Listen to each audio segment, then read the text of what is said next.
Class 10th के सभी विद्यार्थियों होने वाली बल्ले बल्ले, क्योंकि एक ही वीडियो में सेट है ABCD 26 फरवरी के ओरिजिनल पेपर एकदम रियल, गारंटी लिखा पढ़ी कर दूं यदि आपकी बार 75 के 75 नंबर नहीं आए तो। ठीक है, तो ये एक ही वीडियो में मैं सारे चारों पेपर को एक साथ सॉल्यूशन दे रहा हूं। चलिए तो देर किस बात की, फटाफट से शुरू करते हैं। भारत में वन्य जीव सुरक्षा अधिनियम कब पारित हुआ? 1972 में वन जीव सुरक्षा अधिनियम पारित हुआ था। किस राज्य में बांस ड्रिप सिंचाई सामान्य है? तो मेघालय में बांस ड्रिप सिंचाई सामान्य है। देश का सबसे पुराना कृत्रिम पत्तन कौन सा है? चेन्नई एकदम इसका राइट आंसर रहने वाला है ना।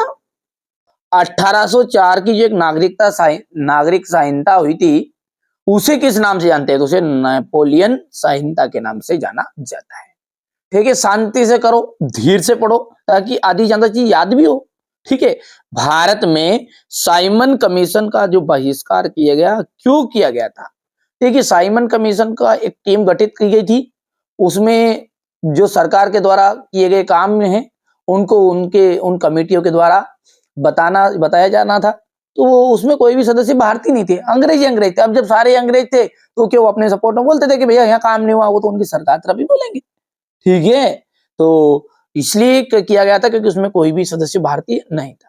ग्रामीण स्थानीय कमेटी को क्या कहा जाता है? जो ग्रामीण स्थानीय सरकार होती है ना, उसे हम क्या कहते हैं? उसे कहते हैं अपन नगर कमेटी। थोड़ा सा छोटा करना पड़ेगा, हाँ सही है। हमारे इंग्लिश मीडियम वाले बच्चे बढ़िया से स्क्रीनशॉट ले लेंगे। यहां से आगे बढ़ते हैं और ये तीसरा क्वेश्चन रहेगा उनके लिए सही विकल्प का। चौथा, पांचवा और छठा हो गया इतना। अब अगला देखते हैं, तो यहां पर देख लीजिए, विनिर्माण उद्योग को सामान्यतः, जो भी विनिर्माण उद्योग है उनको हम सामान्यतः, ठीक है, आर्थिक विकास की रीढ़ समझते हैं। देश की पहली रेलगाड़ी जो थी मुंबई और थाने के बीच में चलाई गई थी, ये मध्य चलाई गई 1919 मार्च 1919 में एक समिति का गठन किया गया था। ठीक है, तो वो समिति अब की थी खिलाफत समिति। इंग्लैंड के कपड़ा व्यवसायी स्टेपल्स से ऊन खरीदते थे। ठीक है भैया, इसके बाद में हम बात करें आगे की, तो अलोकतांत्रिक सरकारों में जो होती है ना, पारदर्शिता नहीं होती। तमिलनाडु में ग्रामीण क्षेत्रों में 90% लोग राशन की दुकान का प्रयोग करते हैं। चलिए आगे बढ़ते हैं और ये यहां से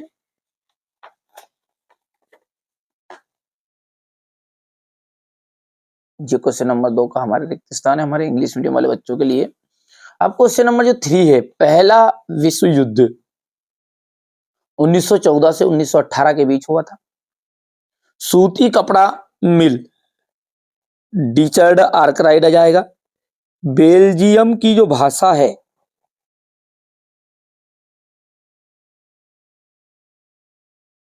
महिला साक्षरता दर का आपका आ जाएगा यहां से 54%।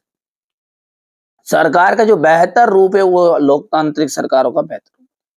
ठीक है, और 2011 में भारत की जो साक्षरता दर थी वो थी 73%। ये यहां से देख सकते हो। ठीक है, आगे बढ़ते हैं और अब है एक वाक्य में उत्तर। देखिए, सीमांत सड़क संगठन कब बनाया गया था? 1960 में बनाया गया था। बहुत इंपॉर्टेंट है भाई साहब, आने वाले हैं ये प्रश्न अधिकतर, है ना। रोलेट अधिनियम कब लागू हुआ? अप्रैल 1919 में हुआ था, अप्रैल 1919 में। कार्यपालिका और विधायिका द्वारा बनाए कानूनों पर अंकुश कौन रखता है? न्यायपालिका। जीडीपी में सबसे अधिक योगदान किसका है? तृतीय क्षेत्र का। और तृतीय क्षेत्र में आते हैं सेवा क्षेत्र करने वाले। ठीक है, जैसे अस्पताल हो गया, ठीक है, डॉक्टर हो गया, वकील हो गया, ये सब किस चीज में आएंगे? तृतीय क्षेत्र के अंतर्गत। बैंक जो है जमा राशि के एक बड़े भाग का को किसके लिए इस्तेमाल करती है? तो देखिए, जो भी अपन पैसे देते हैं ना बैंक में, तो बैंक के पास कैसे पैसा आएगा? वो लोन देगी, ऋण देगी, सीधी सी बात है। फिर टैक्स ज्यादा उस पर लेगी, अपन जो जमा कराएंगे उस पर कम परसेंट में मिलेगा और उधर से ज्यादा परसेंट मिलेगा। भारत में लघु उद्योग में कितने श्रमिक नियोजित है? 2 करोड़। यहां से आप क्वेश्चन नंबर 4 को देख लीजिए। 2016 में भारत विश्व में चीन के बाद दूसरा बड़ा तिलहन उत्पादक देश बना था। बिल्कुल, यहाँ से सत्य सत्य तो आप कर सकते हैं ना। सार्वजनिक क्षेत्र जो है ना रिलायंस टिस्को नहीं है, क्यों? क्योंकि ये तो निजी है। 1805 में फ्रांसी की क्रांति हुई थी, असत्य बात है। जी आपका चौथा है, जनगणना के में प्रत्येक 10 वर्ष के बाद सभी नागरिकों को धर्मों को भी दर्ज किया जाता है। लोकतंत्र जो है ना एक तरह का गलतियों का पुतला ही है। अब ये कह रहा है कि गलतियों को सुधारने की गुंजाइश नहीं होती, तो भाई सब गलत बात है। और औद्योगिक क्षेत्र जो होता है वो प्राथमिक क्षेत्र है। औद्योगिक क्षेत्र आपके जो है वो ठीक है द्वितीय क्षेत्र के अंतर्गत आते हैं। तो ये बात भी आपकी गलत हो जाएगी। यहां से हमारे इंग्लिश मीडियम वाले बच्चे बढ़िया से देखेंगे। ये जहां पर क्वेश्चन नंबर 6 देख लीजिए, भारत में पाई जाने वाली मिट्टियों के नाम। अब इसके बाद में इसका सॉल्यूशन देखेंगे। पहले हमने ना पहले पेपर का स्क्रीनशॉट मैं आपको दे दूं ताकि आपको पता चले कि कौन कौन से क्वेश्चन हैं जो 100% आने वाले हैं। यहां से देख सकते हैं ना। क्वेश्चन नंबर 10 है ये, क्वेश्चन 11 है, 12, 13, 14,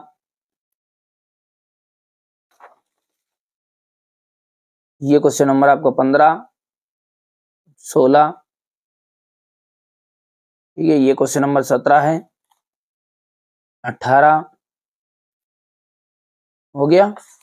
18 के बाद में ये क्वेश्चन नंबर 19, ये 20, क्वेश्चन नंबर 21, इस तरह का रहेगा आपका क्वेश्चन नंबर 22 और ये अंतिम 23। मानचित्र ही रहता है 23वें क्वेश्चन में तो, है ना। अब चलिए इसको पेपर को अपन रखते हैं साइड में, क्यों? क्योंकि अपन है ना अब सॉल्यूशन देखते हैं इसका, है ना भैया। चलिए तो इसको रख लेते हैं साइड में यहाँ पर। अब देखिए ये सेट ए जो आपको बता दिया है ना उसका सॉल्यूशन है। देखिए प्रश्नों को देखेंगे यहां से। भारत में जो पाए जाने वाली मिट्टी है वो कौन कौन सी है, नाम बताना है। देखिए जलोढ़ मिट्टी है, काली मिट्टी है जिसे अपन रेगर मिट्टी की भी नाम से भी जानते हैं, कपास युक्त मृदा मिट्टी भी कहते हैं, है ना, और लाल मिट्टी, लेटेराइट, पर्वतीय और मरुस्थलीय मिट्टी। इतना करना है, हो गया। बांगर और खादर मृदाओं के बीच में अंतर आपको बताना है। तो देखिए बहुत ही सिंपल है। बांगर जो अपन कहेंगे, बांगर बांगर यानी कि पुरानी जलोढ़ है। दोनों ही क्या है, जलोढ़ मिट्टी ही है। दोनों क्या है, अपनी जलोढ़ मिट्टी है। और जलोढ़ मिट्टी में ये जो बांगर है ना, आपने सुना होगा एक सीमेंट में भी बोलता है बांगर, ठीक है, सीमेंट है ना भैया। तो बांगर का मतलब होता है पुरानी, है ना। तो पुरानी जलोढ़ इसको कहते हैं और नवीन जलोढ़ किसे कहते हैं अपन, खादर को। समझ में आ रही बात नहीं? अब ये जो पुरानी है तो इसके मिट्टी के कण मोटे होते हैं और इसके कण थोड़े पतले होते हैं। शब्दों को ध्यान में रखना, आप तो सारी चीजें समझ में आएगी। यह बोला है मैंने कि बांगर जो है उसमें क्या हो रहा है, उसमें मिट्टी के कण जो होते हैं वो मोटे होते हैं और इसमें छोटे होते हैं, महीन होते हैं। अब सीधी सी बात है, पुरानी जो है ना वो थोड़ी सी कम उपजाऊ रहेगी, है ना। तो पुराना जो माल हो वो थोड़ा सा घिसता जाता, नया नया रहता तो थोड़ा दम टेकता है। ये कम उपजाऊ होता है, ये अधिक उपजाऊ होता है। ये थोड़ी सी ऊंचाई पर है। अब ये नई नई बनी तो ये नई किसके कारण बनी, बाढ़ के कारण बनी, है ना। एक स्थान से दूसरे स्थान पर मिट्टी का परिवर्तन हुआ, बहती हुई गई, उसके कारण बनी। तो ये संपूर्ण मैदान क्या है इसका, बाढ़ का मैदान है। तो देखिए सिंपल सी बात कहूं मैं, एक ही शब्दों में आप समझो, बांगर, पुरानी जलोढ़ मिट्टी को हम बांगर मृदा कहते हैं और नई जलोढ़ मिट्टी को हम खादर। इसमें मिट्टी के कण मोटे होते हैं, इसमें मिट्टी के कण महीन होते हैं। ये कम उपजाऊ होती है, ये अधिक उपजाऊ होती है। ऊंचाई के कारण यहां तक बाढ़ का पानी नहीं पहुंच सकता और ये संपूर्ण बाढ़ का मैदान है। चलिए अब आगे बढ़ते हैं। अब अगला जो क्वेश्चन नंबर 7 है ना वो है आपका जलोढ़ मिट्टी और काली मिट्टी में अंतर। यदि ये प्रश्न आपसे घुमा भी दे और पूछ ले कि जलोढ़ मिट्टी की विशेषता बताओ और काली मिट्टी की विशेषता बताओ, तो दो ही यही है। देखो गौर से, इस मिट्टी का जो रंग होता है ना वो हल्का भूरा होता है। काली का नाम क्या है, काली, तो भैया काले ही रहेगा, तो सफेद तो नहीं हो जाएगा, है ना। तो जलोढ़ मिट्टी का जो रंग होता है ना वो तो हल्का भूरा रहता है और काली मिट्टी का जो रंग है वो आपका काला होता है। यहां देश की भूमि के 40% भाग पर फैली हुई, कितनी 40, और सबसे उपजाऊ जो मिट्टी होती है ना वो जलोढ़ मिट्टी ही होती है। ठीक है, तो यहाँ देश की भूमि के 40% भाग तक फैली हुई है और ये 18.5 भाग में फैली हुई। नदियों के द्वारा बहाकर लाई गई मिट्टी को हम जलोढ़ मिट्टी कहते हैं और काली मिट्टी का जो निर्माण है वो ज्वालामुखी उद्गार से निकलने वाले लावा के कारण हुआ है। सिंपल है, ज्यादा कठिन नहीं है, 3 नंबर तक ज्यादा ज्यादा आएगा, ये बढ़िया से कंप्लीट करना है। आगे बढ़ते हैं बेटा। तो अगला जो प्रश्न है वो क्या है, मृदा संरक्षण किसे कहते हैं। देखिए संरक्षण का मतलब होता है सुरक्षा करना। क्या होता है संरक्षण का मतलब, सुरक्षा करना। सीधी सी बात है कि मिट्टी का अपरदन हो रहा है, अब किसे सुरक्षा करोगे, लट तो कोई नहीं मार रहा है इसे, ठीक है, नुकसान हो रहा है, मिट्टी को काट रही है, बह रही है, तो मिट्टी के कटाव बहाव को रोकना ही क्या कहलाता है, अपना मृदा संरक्षण कहलाता है। या फिर अपन सिंपल भाषा में कह सकते हैं कि मृदा के अपरदन या क्षय को रोकना ही क्या कहलाता है, मृदा संरक्षण कहलाता है।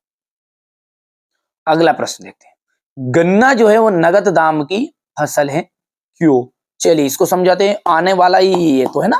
चलिए तो देखिए मैं बात करूं गन्ने की, ठीक है, ध्यान से याद रखना। मैंने बात करी गन्ना, यहाँ पर शब्द लिखा। अब गन्ना जैसे इसका उत्पादन किसके लिए प्रयोग किया जाता है, ये चीनी बनाने के लिए, गुड़ बनाने के लिए, सीधी सी बात है। और चीनी जो है ना वो भाई साहब सामने वाला किस लिए बनाएगा, वो आप ध्यान करो, वो व्यापार करने के लिए बनाएगा। ठीक है, तो सबसे पहली चीज तो यही बनी आपकी कि गन्ना जो है ना वो क्या बन गई है आपकी, एक व्यापारिक फसल बन गई है। ध्यान से समझो, देखो जिसको अच्छे नंबर पर लाना है ना उसको ध्यान से समझना पड़ेगा। ठीक है, क्या फसल है, कौन सी, गन्ना हमारी एक व्यापारिक फसल है। दूसरी बात हम यदि कहे तो गन्ना जो है ना वो चीनी बनाने में प्रयोग होता है। किसके बनाने में, चीनी बनाई जाती है इससे। ठीक है भैया, चीनी बनाने में प्रयुक्त होता है। तीसरी बात अपन करें तो भैया यानी कि फ्री में दे दो क्या गन्ने को, चीनी बनेगी तो। ठीक है, तो गन्ने से चीनी का उपयोग तो हुआ और हम कहेंगे कि ये मुद्रादायिनी फसल भी बन गई है, क्योंकि चीनी उद्योग में गन्ना उपयोग हो रहा है तो वो क्या कह रहे हैं, नगद पैसा मिल रहा है, तो अपन इसे कह सकते हैं मुद्रादायिनी फसल।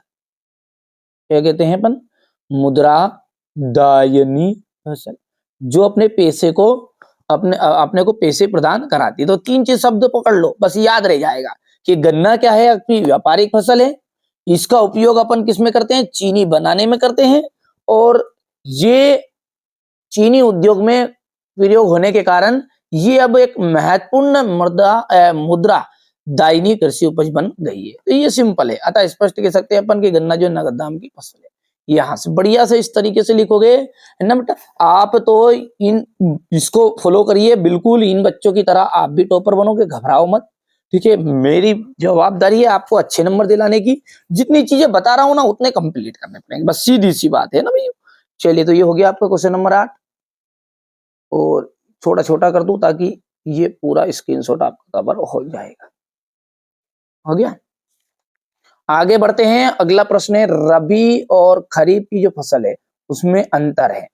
ठीक है, अब ये कभी कभी इसको ऐसे पूछ लेता है कि खरीफ की फसल ऋतुओं की विशेषताएं बताओ, तो ये जो अंतर वाली लाइन है इनकी विशेषताएं इधर की लिख देना। इधर की रबी की विशेषताएं पूछे ना रबी की फसल की, तो यहाँ पर ये इसकी आ जाएगी। चलिए अंतर को समझाता हूँ ट्रिक के माध्यम से बिल्कुल।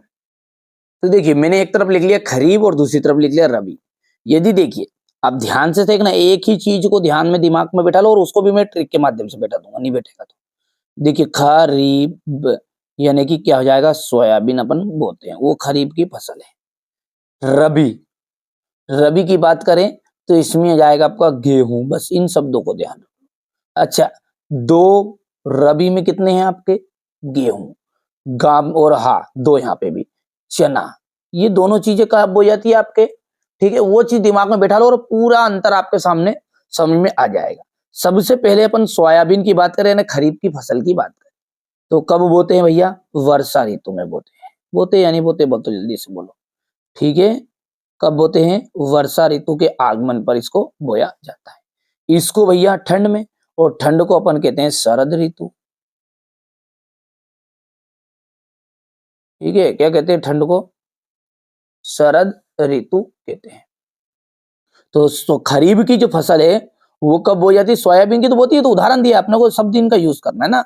खरीफ की फसल यहाँ वर्षा ऋतु के आगमन पर बोई जाएगी, और ये शरद ऋतु के आगमन पर बोई जाएगी। दूसरे पॉइंट की यदि मैं बात करूं, आपसे ही पूछ रहा हूं और आप जवाब देते जाना।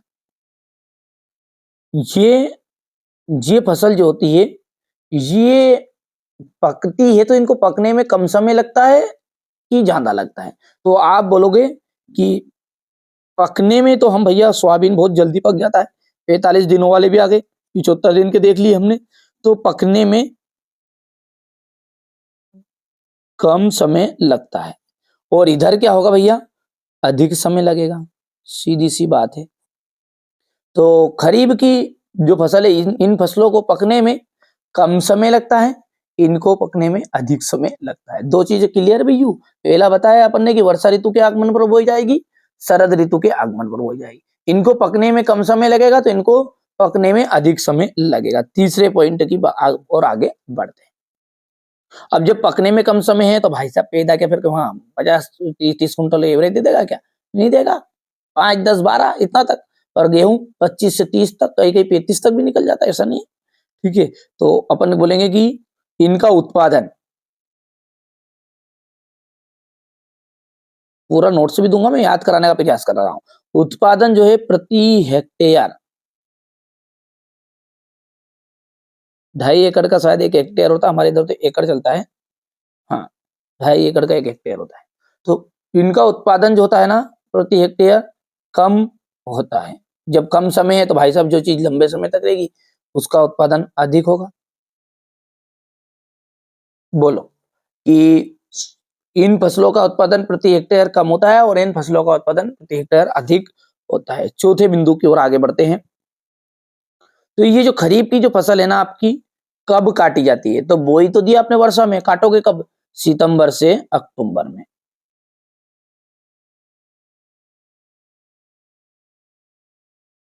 ठीक है भैया। पर अब इनको कब काटोगे दादा? गर्मी की छुट्टी में। तो गर्मी की छुट्टी कब लगती? मार्च में ही। ठीक है, तो इनको ये फसलें मार्च से अप्रैल में काटी जाती है।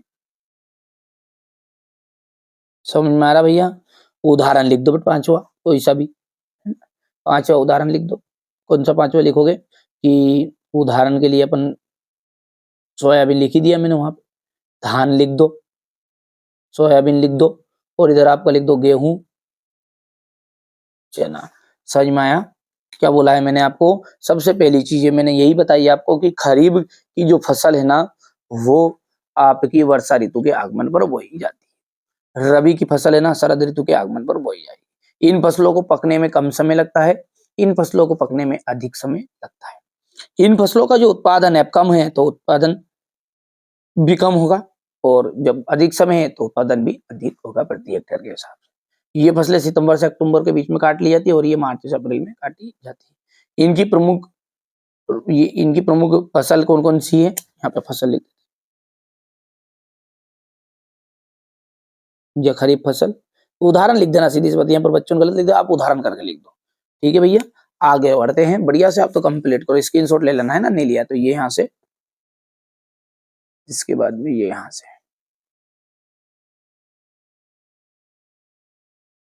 ठीक है, आगे बढ़ते। अब अगला क्या है? विनिर्माण उद्योग क्या है?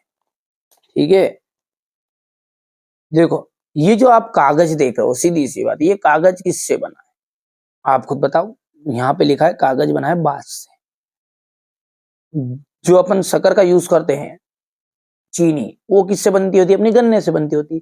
तो हम बात करें कि जो गन्ना था, ठीक है, ये इस गन्ने को इन्होंने मूल्यवान उत्पाद में परिवर्तित कर दिया, और छोटे से 1 किलो गन्ने से बहुत सारी चीनी बनाई जा सकती है ना। ठीक है, थोड़ा सा उल्टा बोल दिया मैंने। जो तो गन्ना होता है ना, मतलब कम भाव का होता है, चीनी होती है ज्यादा भाव की होती है।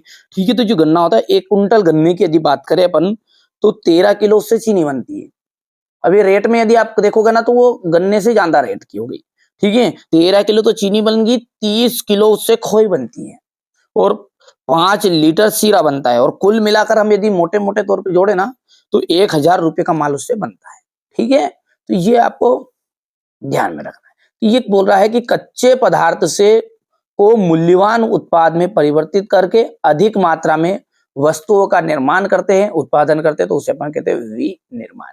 सीधी सी बात है कि बांस था उससे कागज बना लिया है, गन्ने से चीनी बना ली है, ठीक है, और कोई सा दूसरा स्थान जो भी कोई दूसरी चीज है ना, उन सबसे जो दूसरी वस्तुएं बनाती प्रोडक्ट, जैसे अपने चिप्स से, आलू से अपने चिप्स बना ली, ये भी क्या है, विनिर्माण उद्योग के अंतर्गत आएगा। आलू कम रेट का, चिप्स के ऊपर जोड़ोगे तो ज्यादा भाव हो जाएगी।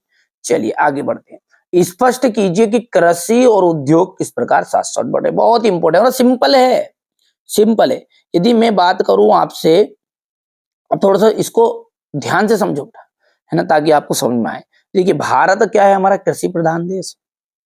यदि हम बात करें कि जो कृषि का जो विकास है, कृषि का विकास, अब बात करें कृषि प्रधान तो है, पर जो कृषि किस पे निर्भर है अधिकतर, पूर्ण तरह उद्योगों पे आश्रित है। क्यों उद्योग पे आश्रित है? क्योंकि भाई साहब आज के जमाने में पेट्रोल डीजल, क्योंकि उसमें सारी चीजें मशीनरी से काम हो रहा है, वो सारी चीजें जो आपके कीटनाशक है, लाइट है, ठीक है, तो पानी फेरने के लिए ट्यूबवेल है, ट्रैक्टर है, ये सब कहां से बने? ये सब कंपनियों के द्वारा ही तो बनाए गए। ठीक है, तो हम कहेंगे कि आज जो कृषि का जो विकास है वो पूरी तरह उद्योगों के विकास पे निर्भर है। जितना उद्योग आगे बढ़ेगा उतना ही कृषि बढ़ेगी हमारी, है ना। चलिए, तो कृषि में उर्वरकों, कीटनाशकों, प्लास्टिक, बिजली, डीजल का प्रयोग निरंतर बढ़ता जा रहा है, और जो हमें उद्योगों से ही प्राप्त होता है। समझ में आई बात? तो आपको क्या बोला है मैंने ये कहा है कि कृषि प्रधान देश है हमारा भारत। आज जो कृषि का विकास है वो पूरी तरह उद्योगों पर निर्भर हो गया है। कृषि में जो उर्वरकों की आवश्यकता होती है, कीटनाशकों की आवश्यकता होती है, डीजल की, पेट्रोल की, सॉरी पेट्रोल वाले बोल दिया, बिजली की आदि की जो मांग रहे, मशीन की मतलब जो भी है, अपनी हार्वेस्टर होगी, इन सब की जरूरत रहती है, और जो हमें उद्योगों के द्वारा ही प्राप्त होती है। दूसरी ओर हम कह सकते हैं कि जो उद्योग है, अब उस उद्योग में भाई साहब बनाया क्या, कोई से दो सामान बने, तो वो उद्योग से के लिए कच्चा माल जो है ना, वो कहां से मिलेगा? वो तो खेती से ही मिलेगा ना। ठीक है, तो दूसरी ओर हम उद्योगों के लिए कच्चा माल की आवश्यकता होती है, और ये कच्चा माल हमें खेती से ही प्राप्त होता है। ठीक है, ये कच्चा माल हमें खेती से ही प्राप्त होता है, अतः हम कह सकते हैं कृषि हमारे उद्योगों का आधार है। कृषि क्या है? उद्योगों का आधार है। इस प्रकार हम कृषि और उद्योग दोनों को एक दूसरे से अलग नहीं मान सकते, वास्तव में इन दोनों में निकटता का संबंध है। अब आप कहोगे कि भाई साहब है नहीं, अभी डीजल आया तो खेत में से निकल गया, अरे वो तो छोड़ो, दूसरी चीज तो भाई, दूसरी चीज कौन सी? आपका टमाटर उद्योग हो गया ना, वो रेसिपी आती है ना बहुत सारी टमाटर की, ठीक है, मिर्ची की कंपनी आ गई, तो मिर्ची के वो बनाते पाउडर नहीं, ये कहाँ से बनेंगे? दूध के पाउडर है, जो हमारा खेती बाड़ी से था। आप खेती बाड़ी मतलब माल ढोर जो अपन है वो खेती से पे निर्भर है, तो ये एक दूसरे से रिलेटिव चीज है, यही बोलना चाह रहे हैं कि वास्तव में हम कह सकते हैं कि दोनों में क्या है, निकटता का संबंध है। बहुत सिंपल है, सिंपल सीधी सी बात है कि वो उसके भरोसे, वो उसके भरोसे। एक दो बार पढ़ोगे तो अपने आप समझ में आ भी जाएगा। तो छोटा कर दूं, एक ही स्क्रीनशॉट में आपका आ जाएगा। यहाँ से हो गया इतना। चलिए आगे बढ़ते हैं और अगला देखते हैं। सीमा सड़क संगठन की स्थापना कब की गई? चलिए इसको थोड़ा समझते हैं। तो देखिए इस तरह की होती है आपकी सीमा सड़क, ये है ना, यहां से देख लीजिए, जो बॉर्डर पर होती है, तो ये बॉर्डर वाली जो सड़कें होती है ये सीमा सड़क होती है, और इनकी देखरेख के लिए 7 मई 1960 को 7 मई 1960 को आपको सीमा सड़क संगठन की स्थापना की गई थी। ठीक है, ताकि उत्तरी तथा पूर्वोत्तर क्षेत्र की जो सीमावर्ती इलाके हैं इनमें परिवहन का कार्य समन्वित कर सके, तीव्र विकास कर सके तथा आर्थिक विकास को तेज किया जा सके। ठीक है भैया, इसको कर सकते हैं आप कंप्लीट बढ़िया से, और तथा प्रतिरक्षा संबंधी व्यवस्था को मजबूत बनाया जा सके। तो आप बोल सकते हैं सीधी सी बात है कि सीमा सड़क की स्थापना वर्ष 1960 में की गई थी। यदि कोई तारीख भी पूछ ले तो 7 मई 1960 थी, ताकि उत्तरी तथा पूर्वोत्तर क्षेत्र के सीमावर्ती इलाकों में परिवहन का कार्य समन्वित कर सके, तीव्र विकास कर सके, इस तरीके से लिख देना वाले पॉइंट में भी कि किया जा सके, ठीक है, आर्थिक विकास को तेज किया जा सके और प्रतिरक्षा संबंधी व्यवस्था को मजबूत बनाया जा सके। चलिए अब बात करते हैं आगे के क्वेश्चन की। तो ये देखिए, देश के प्रमुख संचार साधन बताइए। तो दूरदर्शन, रेडियो, समाचार पत्र समूह, प्रेस, सिनेमा आदि ये हो जाएगा आपका। डिजिटल भारत क्या है? देखिए, डिजिटल इंडिया जो है ना वो क्या है आपका, एक तरह का भारत, डिजिटल भारत जो है ज्ञान आधारित परिवर्तन करने का एक विशाल कार्यक्रम, एक तरह का कार्यक्रम है।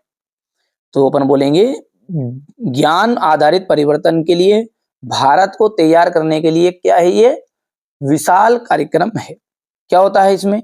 डिजिटल भारत कार्यक्रम का जो मुख्य उद्देश्य है वो भारतीय प्रतिभा, फिर से सुनना ध्यान से, इसको याद करो तो ऐसे करना है जो मैं बता रहा हूं। डिजिटल भारत कार्यक्रम का जो मुख्य उद्देश्य है भारतीय प्रतिभा, सूचना प्रौद्योगिकी बराबर कल का आने वाला भारत में होने वाली परिवर्तन को समझना है तथा तकनीक को केंद्र में रखकर बदलाव करना है। सिंपल है, कर सकते हो, है ना? जी हो गया। तो अगला प्रश्न है इसका अथवा का आपका कि बंदरगाह और पतन में अंतर। तो यहां से बंदरगाह और पतन में अंतर आप करिएगा, थोड़ा सिंपल है। जलयानों व जहाजों के तट पर आने जाने और ठहरने के स्थान को अपन कहेंगे बंदरगाह। ठीक है, ठहरने के स्थान को अपन कहते हैं बंदरगाह। पतन क्या है कि वहां अंतरस्थल जो पर जहाज से माल उतारा और चढ़ाया जाता है उसे अपन कहते हैं पतन। ठीक है, तो ये प्राकृतिक होते हैं क्योंकि ये बीचों बीच होते हैं समुद्र में, और ये प्राकृतिक नहीं होते हैं। ठीक है, इनका निर्माण किया जाता है और इनका निर्माण भी कर सकते हैं, ऐसा नहीं रिन्यू कर सकते हैं। ठीक है, बंदरगाह में जल की अधिकता होती है क्योंकि ये कहाँ है, अंदर है। ठीक है, पतन का है, जल की गहराई अधिक इसमें नहीं होती, किनारों पर बनाया जाता है। प्राकृतिक बंदरगाह के लिए तट रेखा का कटापटा होना जरूरी है और पत्तन के लिए ऐसा जरूरी नहीं है। ये 4 पॉइंट है, ये आप कर सकते हैं। आगे बढ़ते हैं। और कारण ला क्या है, ये अगला अपना प्रश्न है, क्वेश्चन नंबर 12। तो ब्रिटिश सरकार ने क्या किया था, बड़े जो भूस्वामी थे, बड़े बड़े खेती बाड़ी के काश्तकार थे, उनके दबाव के कारण मक्का के आयात पर एक रोक लगा दी थी। कानून के सहारे रोक लगेगी, तो जो कानून के सहारे ये पाबंदी लगाई थी उसे अपन कारण ला के नियम से जानते हैं। अगला है आयात शुल्क। आयात, आयात का मतलब आइजो। ठीक है, निर्यात नियाइजो, यानी कि आयात मतलब आएगा जो। तो कोई से भी देश से अपन कोई सी भी वस्तु को हमारे देश में मंगाते हैं तो उसे कहते हैं आयात। शुल्क मतलब होगा टैक्स, उस पे जो पैसे लेंगे। तो आयात शुल्क जो होता है किसी दूसरे राष्ट्र से आने वाली चीजों पर वसूल किया जाने वाला शुल्क होता है।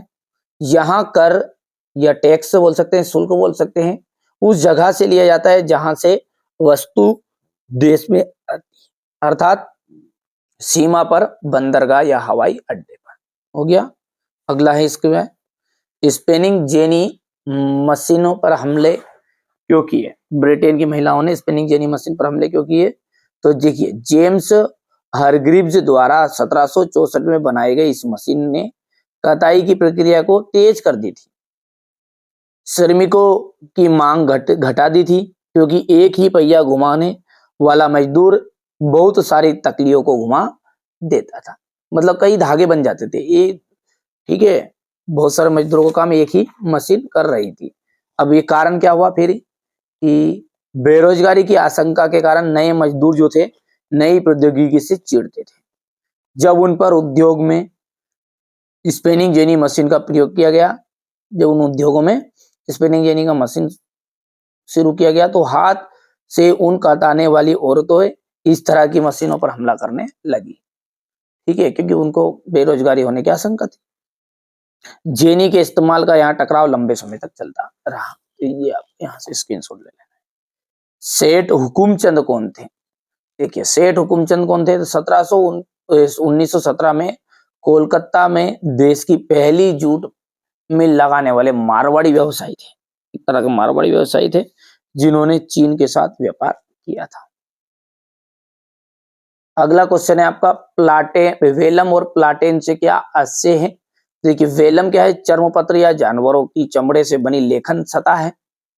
मुद्रित किताबों की सस्ती अश्लील मानने वाले कुलीन वर्गों और भिक्षु संघों के लिए छपी गई किताबों के विलासी संस्करण अभी तो बेशकीमती वेलम या पत्र पर ही छपते थे। ये वेलम था। प्लाटेन क्या था, ये आप कर सकते हैं। यहाँ से प्लाटेन का थोड़ी बहुत चीज आप खुद स्वयं भी कर लेना, ताकि कम समय में वीडियो बन जाए, इसलिए मैं ऐसा कर रहा हूँ। उल्मा और फतवा से क्या से इस्लामी कानून और शरिया के जो विद्वान हैं उन्हें अपन उल्मा कहते थे। फतवा जो कानून विद्वान थे ना, वो विद्वान कहीं की बात को बताते थे, तो वो जो बातें थी वो घोषणा थी, वही क्या कहलाती, फतवा कहती थी। अनिश्चय या असमंजस की स्थिति में इस्लामी कानून जानने वाले विद्वान सामान्यतः मुफ्ती के द्वारा की गई वैधानिक घोषणा, जो बात वो कहते थे उस घोषणा को कहते थे फतवा। त्रिपिटिका कोरियाना क्या है, यहां से देख सकते हैं। 13वीं शताब्दी के मध्य त्रिपिटिका कोरियाना वुड ब्लॉक्स मुद्रण के रूप में बौद्ध ग्रंथों का कोरियाई संग्रह, क्या है, कोरियाई संग्रह था बौद्ध ग्रंथों का। ठीक है, इन ग्रंथों का लगभग 80,000 वुड ब्लॉक्स उकेरा गया था, और उकेरा गया था। इन्हें 2007 में UNESCO memory of the world में रजिस्टर्ड भी कर दिया गया। अगला है आपका पंचांग तथा गाथा गीत से क्या आशय। देखिए, चांद सूरज की गति, ज्वार भाटा के समय, लोगों के दैनिक जीवन से जुड़ी हुई अहम जानकारियां जिसके द्वारा अपन कहते हैं उसे अपन वार्षिक पंचांग कहते हैं। पंचांग जो कि ना महाराजों के पास मिलती जो, ठीक है। ये गाथा गीत, गाथा गीत में क्या जाएगा, लोक गीत का ऐतिहासिक आख्यान जिसे गाया या सुनाया जाता है उसे अपन कहते हैं गाथा गीत। अगला है आपका, देख लीजिएगा, प्राथमिक क्षेत्रक, द्वितीय क्षेत्रक और तृतीय क्षेत्रक को उदाहरण से समझाइए। देखिए, प्राथमिक में कुछ भी नहीं है, पशुपालन आएगा, खेती बाड़ी आएगी। जो प्राकृतिक संसाधनों का पर प्रत्यक्ष रूप से आधारित रहेंगे ना, उन्हें अपन कहेंगे प्राथमिक क्षेत्रक। तो ऐसी गतिविधियां जो प्राकृतिक संसाधनों पर प्रत्यक्ष रूप से आधारित होती है, उदाहरण है पशुपालन, कृषि आदि। द्वितीय क्षेत्रक वहां क्षेत्र जिसमें कच्चे माल के को विनिर्माण प्रक्रिया द्वारा अनेक प्रकार के, ये प्रकार है ना, अनेक प्रकार के उत्पादन में बदल दिया जाता है, उसे अपन कहते हैं द्वितीय क्षेत्र। गन्ने से चीनी। तृतीय के अंतर्गत क्या आएगा आपका, कि ऐसे इस क्षेत्र की गतिविधियां प्राथमिक क्षेत्र एवं द्वितीय क्षेत्र से भिन्न होती है। ये भौतिक वस्तुओं का उत्पादन नहीं करती, बल्कि ठीक है लोगों, सरकार या उद्योगों के लिए सेवाएं क्या जाएगी, यहाँ पे सेवा ये प्रदान करती है। उदाहरण के लिए डॉक्टर हो गया, संचार हो गया, बैंक, शिक्षा आदि। तो ये आपका प्रश्न सोल्व हो चुका है। प्राथमिक क्षेत्र यहाँ से, ठीक है, ये द्वितीय क्षेत्रक हो गया और ये तृतीय क्षेत्रक हो जाएगा। चलिए, इसके बाद में इसका अथवा है अधोसंरचना या ज्ञान आधारित समाज समझाइए। दो प्रश्न है, दो प्रश्न अलग अलग पूछ सकता है आपसे दो नंबर में, कि अधोसंरचना किसे कहते हैं, ठीक है, ज्ञान आधारित समाज से आप क्या समझते हैं। देखिए, वे सुविधाएं एवं क्रियाएं जो उत्पादन के कार्यों में सहायक होती है। वे सुविधाएं या क्रियाएं जो उत्पादन के कार्यों में क्या होगी, सहायक होगी, उन्हें हम कहेंगे अधोसंरचना। जैसे ऊर्जा हो गई है, शिक्षा हो गई, ये सब किसमें आएगी, बांध है, ये आपकी अधोसंरचना में आएगी। दूसरा है ज्ञान आधारित समाज, तो वहां समाज जिसमें सभी क्रियाएं किस पर उपलब्ध हो, ज्ञान के आधार पर उपलब्ध हो। दूरसंचार तकनीक के विस्तार से ज्ञान आधारित समाज की धारणा का विकास हुआ है। सिंपल ये छोटे छोटे प्रश्न आप याद कर सकते हो। वैश्वीकरण क्या है, इन उद्योगों पर वैश्वीकरण का बुरा प्रभाव पड़ा। तो दो प्रश्नों को मिलकर एक प्रश्न है, ये अलग अलग आएगा एग्जाम में आएगा, तो कि वैश्वीकरण से आप क्या समझते हैं और किन उद्योगों पर वैश्वीकरण का बुरा प्रभाव पड़ा है। देखिए, सबसे पहले वैश्वीकरण देखते हैं। वैश्वीकरण का मतलब यह है कि पूरा जो विश्व है वो मिलकर एक इकाई के रूप में कार्य करे, यानी जो सारी कंपनियां एक देश एक व्यापार की ऐसी प्रक्रिया है जिसके अंतर्गत सभी व्यापारिक क्रियाओं का अंतरराष्ट्रीयकरण हो जाता है तथा वे सब एक इकाई के रूप में कार्य करती है।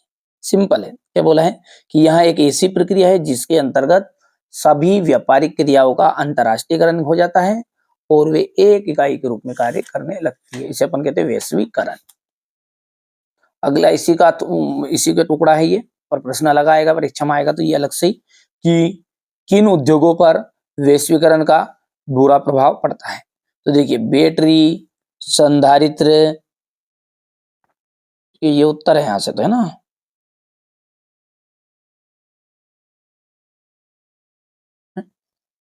प्रश्न क्या है, वो प्रश्न उधर हो गया कि बैटरी ये यहाँ से भी लिखना आप इतना भी पूरा। बैटरी, संधारित्र, खिलौने, टायरों, डेयरी उत्पाद एवं खाद्य तेल के उद्योग ऐसे उदाहरण हैं जहां प्रतिस्पर्धा के कारण छोटे विनिर्माण पर कड़ी मार पड़ी है। कई इकाइयां तो बंद हो गई है और जिसके चलते अनेक श्रमिक बेरोजगार हो गए हैं। ये आपका श्रमिक मजदूर क्या हो गए हैं, बेरोजगार हो गए हैं। अगला है विदेशी व्यापार क्या है। इसमें भी दो प्रश्न मिलके हैं। विदेशी व्यापार क्या है, वर्ष 1991 के पूर्व भारत के विदेशी व्यापार की नीति क्या थी। देखिए विदेशी व्यापार से आज से है दो या दो से अधिक राष्ट्र पृथक पृथक सत्ताधारी उनके बीच में वस्तुओं और सेवाओं का विनिमय से है। यदि एक देश क्रेता है तो दूसरा देश क्या बनेगा, विक्रेता। ठीक है, सत्ताधारी देशों में रहते हो तो उनके बीच होने वाला जो क्रय विक्रय है वो आपका यहाँ पर विदेशी व्यापार कहलाएगा। अब ये थोड़ा सा बच्चों ने ना कठिन लिख दिया है। चलिए सिंपल लैंग्वेज में मैं आपको इसको बताता हूँ। तो देखिए यहां से लिखना है आपको सिंपल परिभाषा, ये विदेशी व्यापार किसे कहते हैं। देखिए जब दो या दो से अधिक देशों के बीच व्यापार होता है तो इसे ही हम कहते हैं विदेशी व्यापार। उदाहरण के लिए भारत और अमेरिका के बीच में होने वाला आयात और निर्यात को ही हम विदेशी व्यापार कहा जाएगा। इतना सा सिंपल सा लिखना है ना, ये आपका गलत सलत इतना सब लंबा चौड़ा नहीं लिखना है। ठीक है, ये इतना सा लिख लोगे यहाँ से इसका आंसर। और आगे जब देखते हैं वर्ष 1991 के पूर्व भारत की विदेशी व्यापार की नीति कैसी थी, तो वो निम्न प्रकार की थी। ठीक है, यहां से विदेशी नीति ऐसा लिखना है ना। ये बच्चों ने थोड़ा नोट से तैयार किया, थोड़े से इक्का दुक्का गलत कर दिया तो मैं सही कर भी सकता हूँ। वर्ष 1991 तक आयातों पर नियंत्रण रखा गया था। इस अवधि में केवल अनिवार्य वस्तुओं जैसे मशीनरी होगी, अब उर्वरक हो गए, पेट्रोलियम हो गए का ही मुख्य रूप से आयात किया जाता था। देश के उत्पादकों को विदेशी प्रतियोगिता से बचाने के लिए ऐसा किया गया था। अब जब ऐसा किया गया तो भाई साहब जब थोड़ा सा देश के लोगों को फायदा तो हुआ जिनके पास सामान थे, पर विकास जो है ना वो तेजी गति से नहीं हुआ, व्यापार जो है बहुत धीमी गति से हुआ। तो ये इस तरह की विदेश नीति थी। ये हो गया, समझ में आ गया आपका। आगे बढ़ते हैं, जैव विविधता क्या है, यहाँ मानव जीवन के लिए क्यों महत्वपूर्ण है, बहुत इंपॉर्टेंट, लिख के रख लो, आने वाला है। जैव विविधता, देखिए जैव विविधता, जैव का मतलब हो गया जीव जंतु, पेड़ पौधे, सब कुछ आ गया इसमें।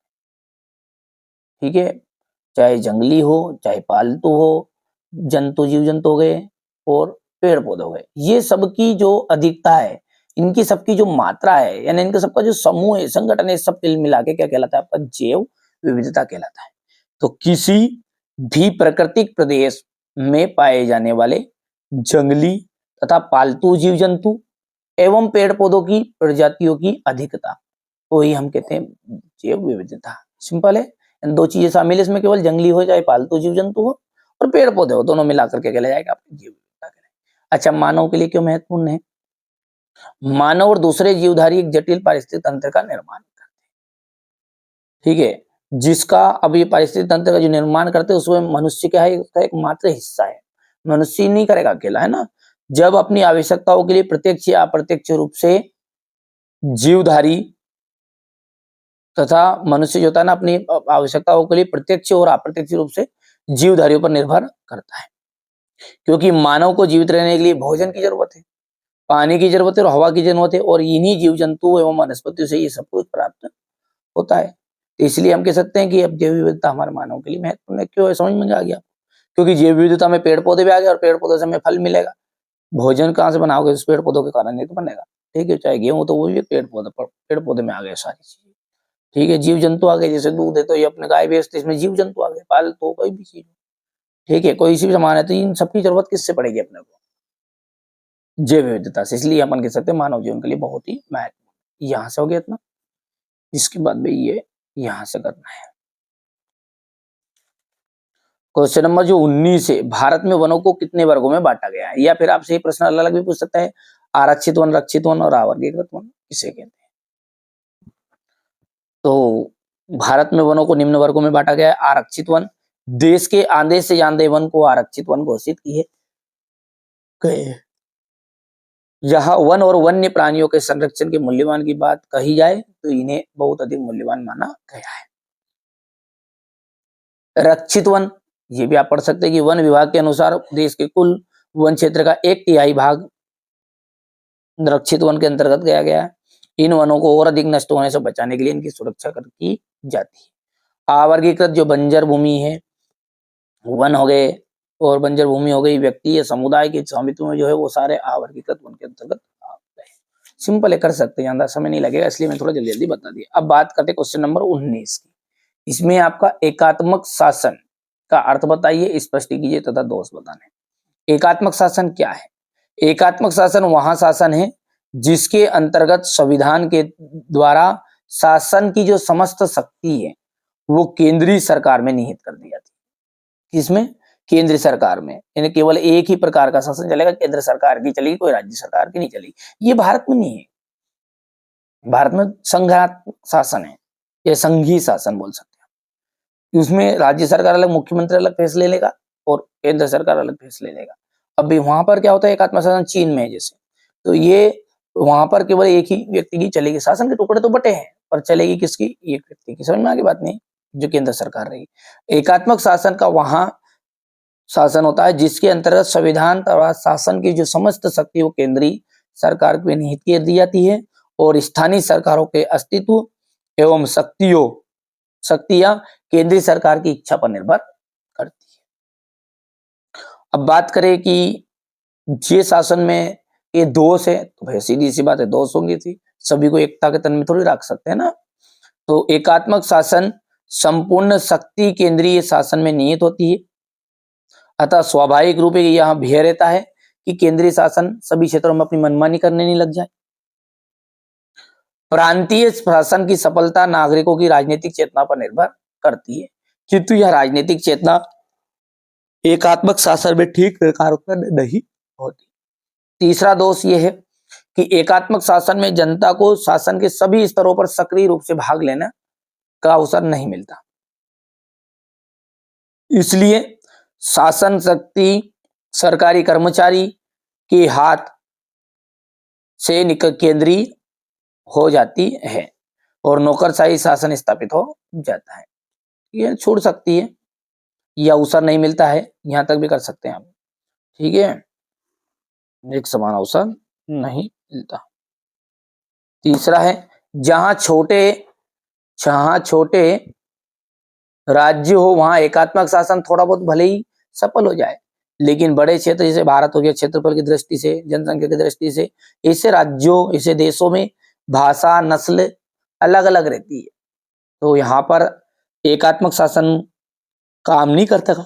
इसलिए इस प्रकार की विविधता वाले विशाल राज्यों में संगठनात्मक शासन पद्धति उपयुक्त मानी जाती है।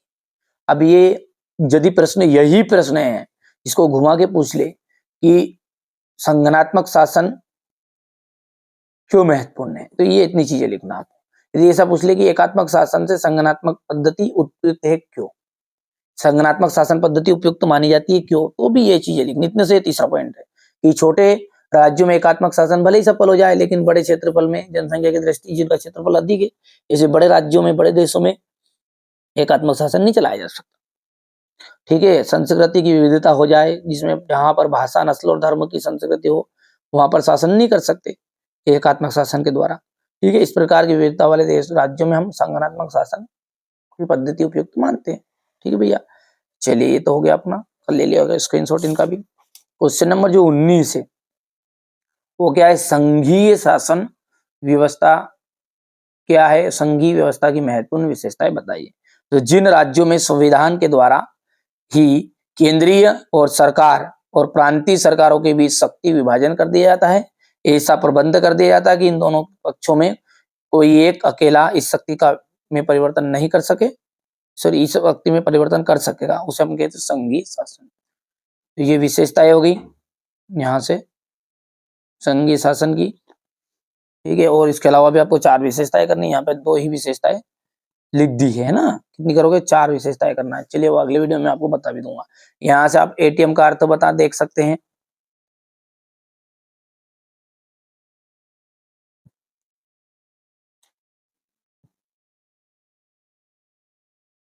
एटीएम क्या है स्पष्ट कीजिए, ये आपको यहाँ से कंप्लीट कर लेना है।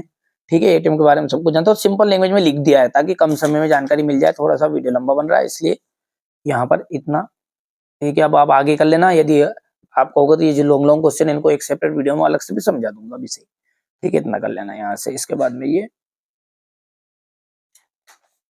मुद्रा क्या है, मुद्रा के प्रमुख कार्य,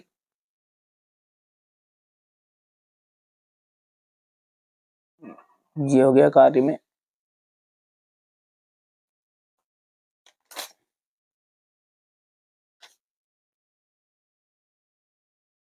गया ना, आगे बढ़ाते हैं। हमें खनिजों के संरक्षण की आवश्यकता क्यों है, स्क्रीनशॉट लेते जाओ फटाफट। अब है ना, ये सारी चीजें मैं अगले वीडियो में आपको कवर करा दूंगा, ऐसा नहीं है। ठीक है, आप कहोगे तो। और यदि याद कर सकते तो समय कम है इसलिए थोड़ा सा मैं आपको बता दिया यहाँ तक, है ना भैया। ठीक है, इतना 21 तक।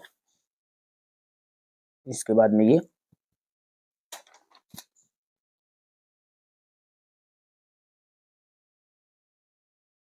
सत्याग्रह पर गांधी जी के 4 विचार बताइए।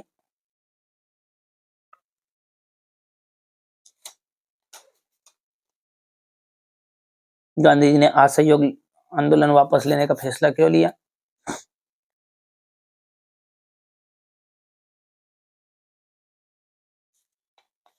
रोलेट एक्ट क्या था, ये क्वेश्चन नंबर आपका 22 है।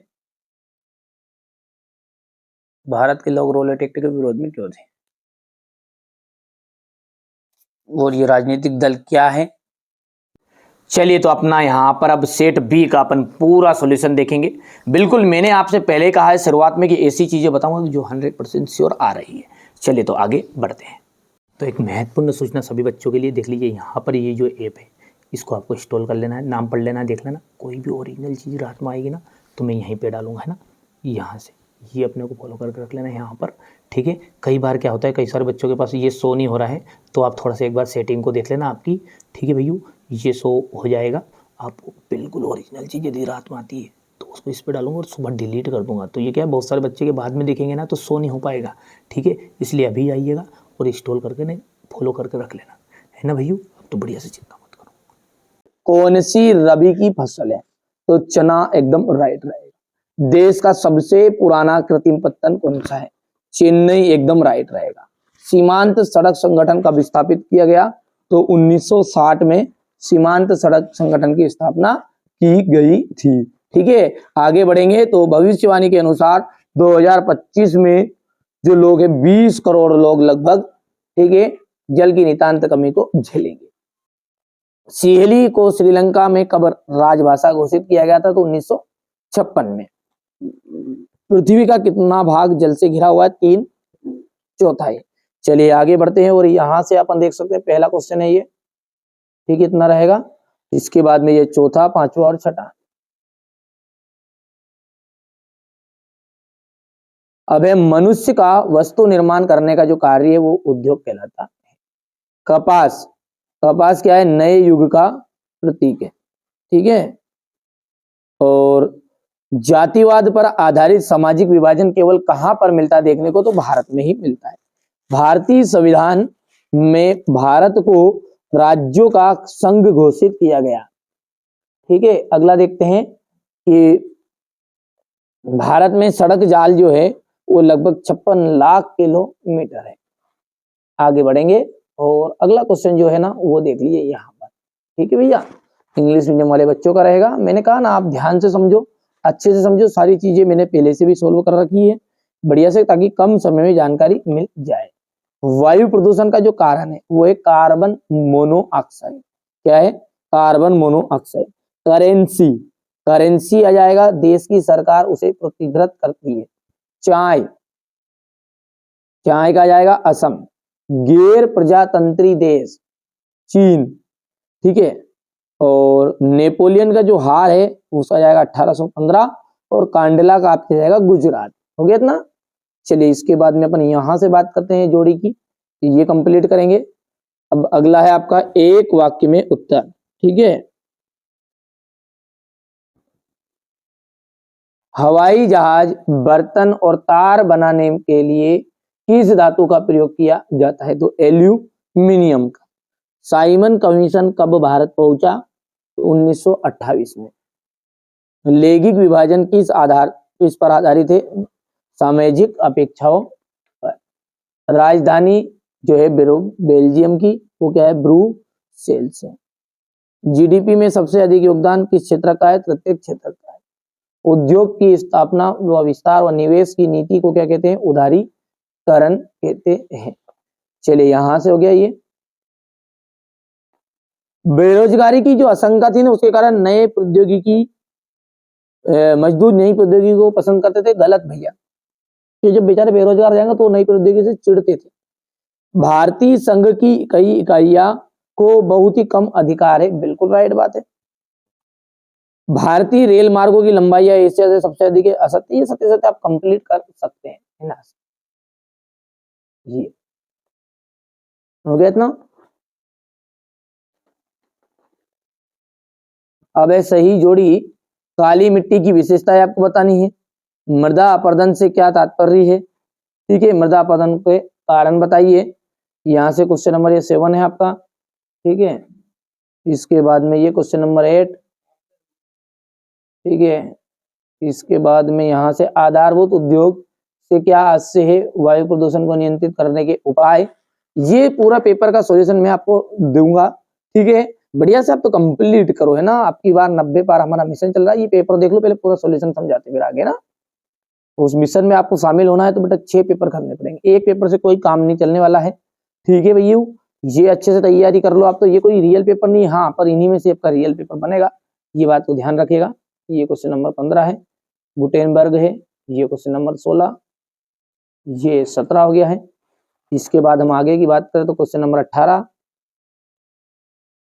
ये क्वेश्चन नंबर 19, 20, ये क्वेश्चन नंबर 21, 21 के बाद में ये क्वेश्चन नंबर आपका 22 रहेगा और 23।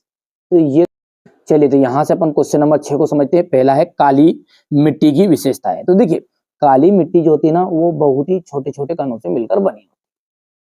ठीक है, अब ये जो मिट्टी है, इस मिट्टी में जल धारण की क्षमता बहुत अधिक होती है।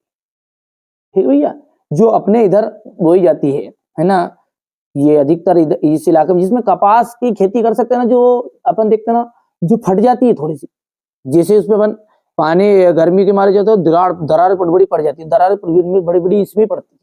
ठीक है, ये काली मिट्टी है ना, जिसका रंग काला होता है। तो ये बहुत महीन कणों से मिलकर बनी होती है। इसकी जल धारण क्षमता बहुत अधिक होती है। इसमें 2-3 पानी में बिल्कुल साफ गेहूं पैदा हो जाते हैं। इसके में पोषक तत्व पर्याप्त मात्रा में पाए जाते हैं। ये खेती किसके लिए की जाती है? ये यहाँ मिट्टी कपास की खेती के लिए उपयुक्त मानी जाती है, बहुत उपयुक्त। बाकी सारी फसल हो जाए पर कपास लिए बहुत ही बेहतरीन है। पानी गिरने पर यह मिट्टी फूल जाती है। पानी गिरने पर यह मिट्टी क्या हो जाती है? फूल जाती है। और गर्मी ज्यादा पड़ती है तो इसमें बड़ी बड़ी दरारें पड़ जाती है। ठीक है, तो ये बहुत सिंपल है, कोई ज्यादा कठिन नहीं है। इसको आप स्क्रीनशॉट के माध्यम से कंप्लीट कर लें, है ना? चलिए अगला है, मृदा अपरदन से क्या तात्पर्य? प्रमुख मृदा अपरदन के कारण बताओ। मृदा अपरदन, देखिए मृदा अपरदन का सबसे बेहतरीन उदाहरण बताऊं मैं आपको। ठीक है, जो मिट्टी कट के बह गई, मतलब जैसे पहाड़ी इलाकों में रहती ना, तो वो मिट्टी जो पानी के साथ बह कर जाएगी, उसे कहते हैं अपन मृदा अपरदन। मृदा के कटाव और बहाव की प्रक्रिया को ही मृदा अपरदन कहते हैं। ठीक है, मृदा के कटाव या बहाव की प्रक्रिया को क्या कहते हैं? मृदा अपरदन कहते हैं। इसके कारण है वनों का नाश। ठीक है, अत्यधिक पशुचारण। पहला क्या है?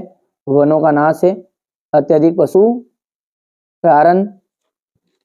तीसरा है पवन अपरदन और चौथा जाएगा भारी वर्षा। ठीक है, तो ये सारी चीजें हेडिंग लिख के आओगे ना, इसमें भी काम चल जाएगा, क्योंकि 2 से 3 नंबर का रहेगा, ज्यादा बड़ा नहीं रहेगा, है ना? चलिए अब अगला देखते हैं, समुच्च जुताई किसे कहते हैं। देखिए समुच्च जुताई क्या है? कि जो पहाड़ी इलाके होते हैं ना, पहाड़ी इलाकों में क्या होता है, ठीक है, देखिए समुचित जुताई का उदाहरण सबसे पहली चीज ये इस तरह का रहेगा, जिसे कहते हैं समुचित जुताई। देखिए गौर से देखिए इसको, ये किस तरह से करी, ठीक है, ये समांतर इसको हल चला दे तिरछी तरह, जिसे कहते हैं समुचित जुताई, इस तरह की खेती को, है ना, ठीक है भैया। तो ये क्या है, ढाल वाली भूमि पर समुच्च रेखाओं के समांतर हल चलाने से ढाल के साथ जल का जो बहाव है उसकी गति घटती है, इसे ही क्या कहते हैं, समुच्च जुताई कहा गया है। पहाड़ी क्षेत्रों में मृदा अपरदन को रोकथाम के लिए कौन कौन से कदम उठाए जाइए, 3 कदम है, समुच्च जुताई जिसका तो मैंने आपको बता ही दिया है, सीढ़ीदार और पट्टीदार, ठीक है, ये 3 खेती करते हैं और उसके द्वारा मृदा अपरदन में रोकथाम के लिए किया जाता है। यहां से हम बात करें तो अगला है आपका, देखिए जलोढ़ मिट्टी की विशेषताएं बताइए। जलोढ़ मिट्टी की विशेषताओं में क्या है कि ये मिट्टी सबसे अधिक उपजाऊ होती है, ठीक है, ये मिट्टी क्या है आपकी, सबसे अधिक उपजाऊ होती है। इस मिट्टी में नाइट्रोजन तथा जैविक पदार्थों की कमी होती है। नंबर 3 है, इस मिट्टी में पोटास, चूना, फास्फोरस पर्याप्त मात्रा में पाए जाते हैं। बिल्कुल सिंपल है, कोई ज्यादा कठिन नहीं है। अब अगला जो प्रश्न है ना वो है प्रारंभिक जीविका निर्वाह कृषि और वाणिज्यिक कृषि में अंतर। देखिए इसको समझने के लिए आपको क्या करना पड़ेगा, ये थोड़ी सी इमेज देखो, यहाँ पे है पहली इमेज, इसमें व्यक्ति जो कर रहा है ना वो अपने परिवार के पालन पोषण के लिए खेती कर रहा है, और दूसरी इमेज और यहाँ पर देखो, इसमें व्यक्ति है ना पालन पोषण के लिए तो नहीं कर रहा है, तो सीधी सी बात है, यहाँ पर देखिए अब इतने लाखों की मशीनों के द्वारा काम करा रहा है, यानी कि ये सब काम है व्यापार, ठीक है। दोनों इमेज को ध्यान से समझ लो, ये इमेज है आपकी प्रारंभिक जीविका निर्वाह कृषि का, इस तरह की रहेगी, और इसमें आपका मशीनों के द्वारा होगी। अब इसके अंतर को पढ़ोगे तो अपने आप ऑटोमेटिकली सारी चीजें समझ में भी आ जाएगी। देखो क्या है पहला पॉइंट, वो देखो सबसे पहला कि ये भूमि के छोटे टुकड़ों पे की जाती है, ये भूमि के बड़े टुकड़ों पे की जाएगी, बड़े क्षेत्रों में की जाएगी। इसके लिए उर्वरकों तथा रासायनिक खादों का प्रयोग लगभग ना के बराबर करते, वाला कि करते हैं पर ना के बराबर करेंगे, पर इधर तो कृषि उर्वरक रासायनिक खादों के प्रयोग करेंगे जान जानता, ठीक है भैया। इस कृषि में फसलों का उत्पादन कम होता है, और इसमें क्योंकि ये मशीनों के द्वारा होगी और टेक्नोलॉजी के द्वारा होगी, नई नई टेक्नोलॉजी, तो इसमें फसल का उत्पादन भी अधिक होगा। समझ में आ रही तो हाँ करो, ठीक है।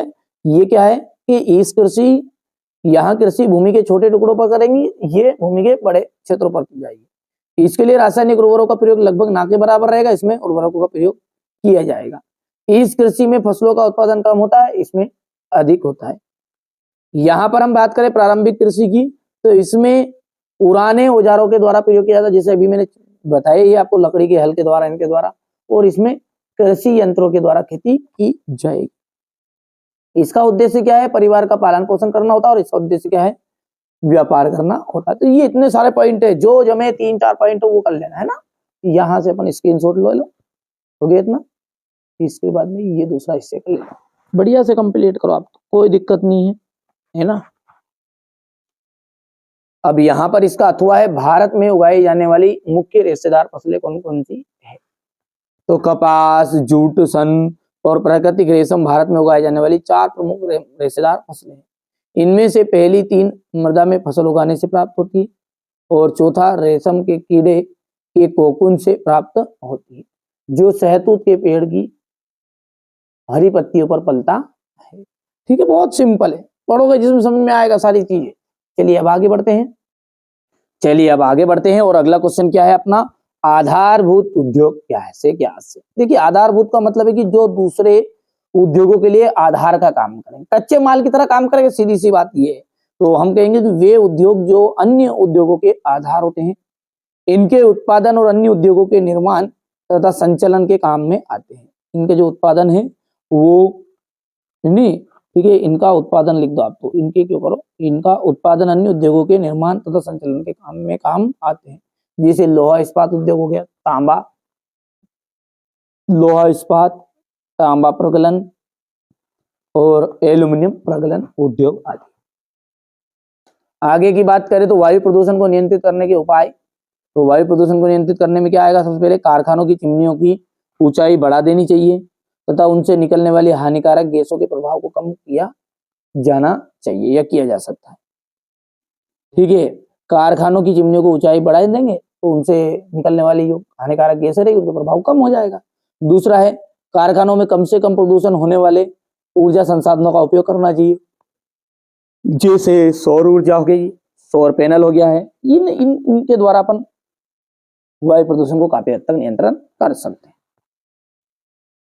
उद्योगों में प्रदूषण नियंत्रक उपकरण लगाए जाने चाहिए।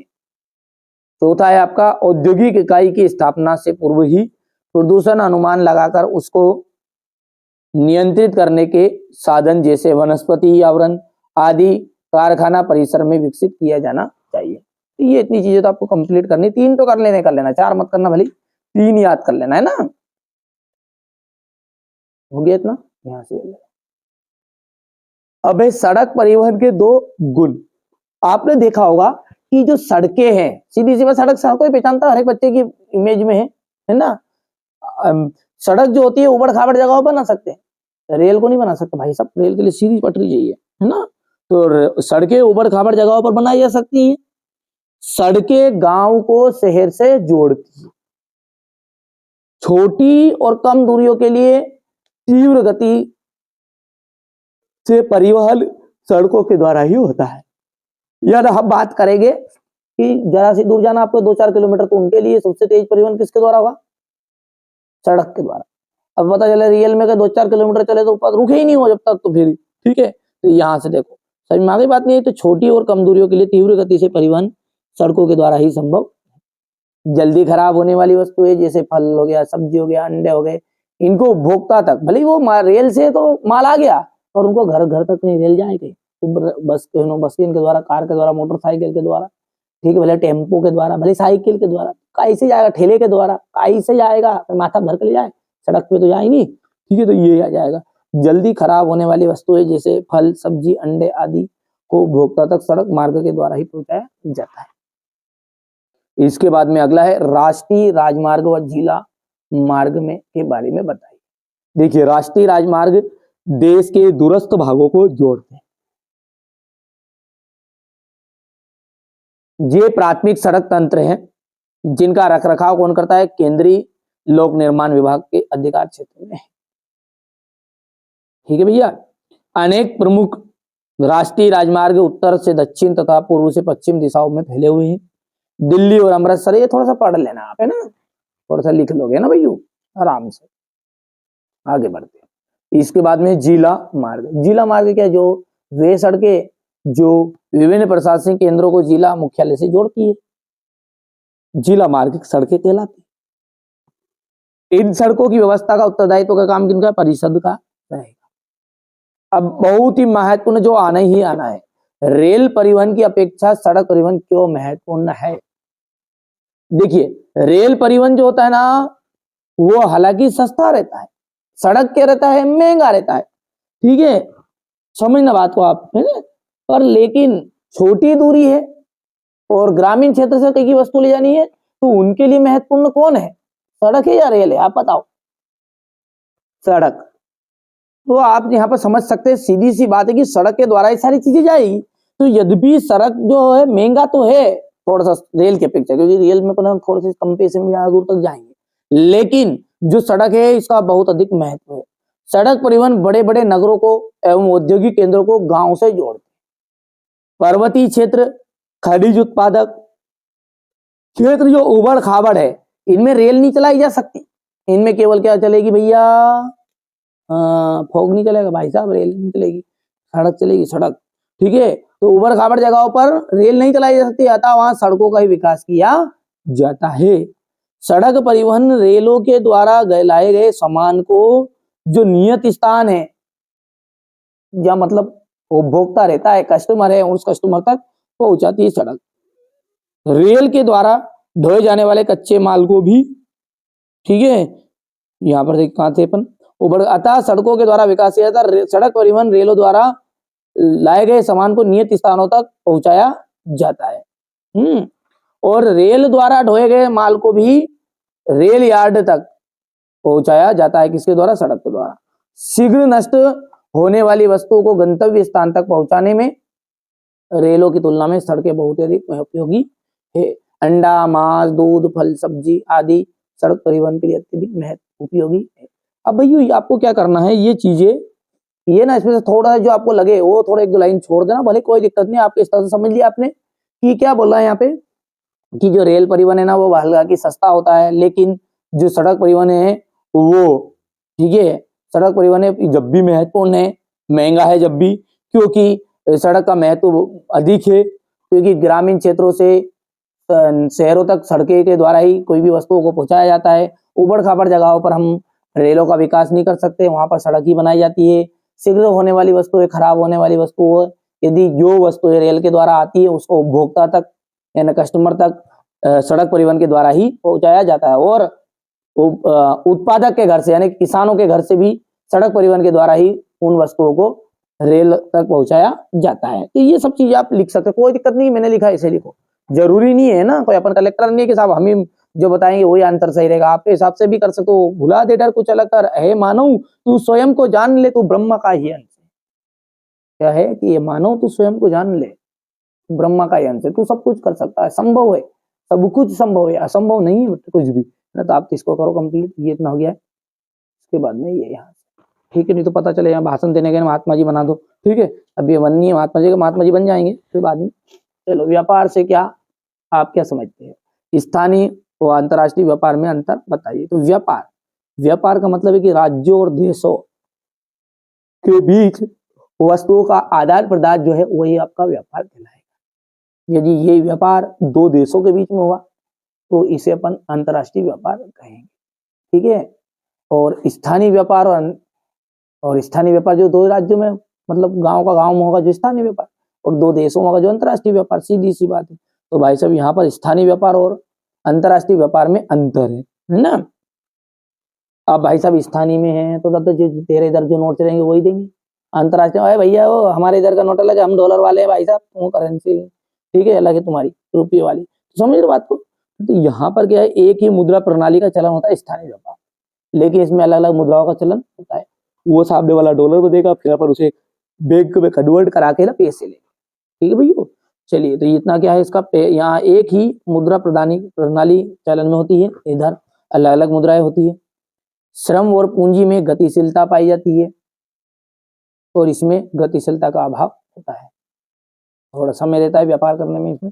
और ये क्या उसे थोड़ा सा तुरंत हो जाता है, तो ये लाख 2 लाख तक करे, तब ये करोड़ों वाली चीजें रहती है अंतर्राष्ट्रीय में, तो थोड़ा समय लगेगा, है ना। यहाँ देश के अंदर विभिन्न क्षेत्रों के बीच में होता है और ये विभिन्न राष्ट्रों के बीच में किए जाने वाला व्यापार होता है। इसमें सरकार को किसी भी प्रकार का समझौता नहीं करना पड़ता, और इसमें सरकार को क्या करना पड़ता है, समझौता करना पड़ता है। आगे देखिए, कार्न लॉ समाप्त करने के बारे में ब्रिटिश सरकार के फैसले का प्रभाव लिखिए। देखिए, चलिए अब अगला प्रश्न है, कार्न लॉ को समाप्त करने के लिए के बारे में ब्रिटिश सरकार के फैसले का प्रभाव। अच्छा, पहले तो आपको कार्न लॉ समझना पड़ेगा क्या है। देखिए, कॉर्न मतलब होता है मक्का और लॉ मतलब कानून। तो मक्का के लिए कानून बनाया था जो बड़े बड़े भूस्वामी हैं, जिनके पास हजार हजार एकड़ जमीन थी, 200 400 एकड़ जमीन थी, उन्होंने सबने सरकार पर दबाव डाला कि भाई साहब वो बाहर से मक्का नहीं आई। अब दबाव डाला तो सरकार, ब्रिटिश सरकार को भी मानना पड़ा, क्योंकि भाई साहब बड़े बड़े लोग होते, ठीक है। तो उनका दबाव के कारण एक कानून लाया कि बाहर से कोई भी मक्का के आए तो रोक लगाई जाएगी, मतलब बाहर से मक्का नहीं आई। तो उसको जब लगा दी रोक, तो उसका प्रभाव क्या क्या हुआ वही बता रहे। देखिए, 18वीं शताब्दी सदी के आखिरी दशकों में ब्रिटेन की आबादी तेजी से बढ़ने लगी।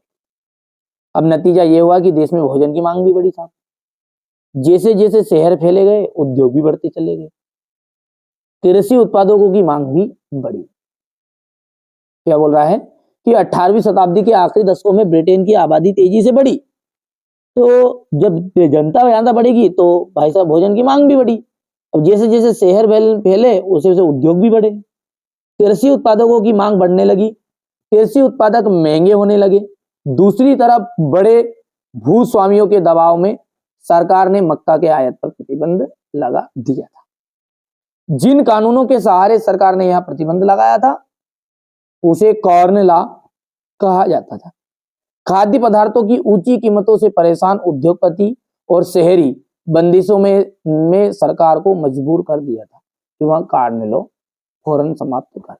समझ में आया आपको कि बड़े बड़े भूस्वामियों के दबाव से सरकार के मक्का के आयात पर प्रतिबंध लगा था, पर जिन कानूनों के सहारे प्रतिबंध लगाया था उसे कार्नेला कहा जाता था।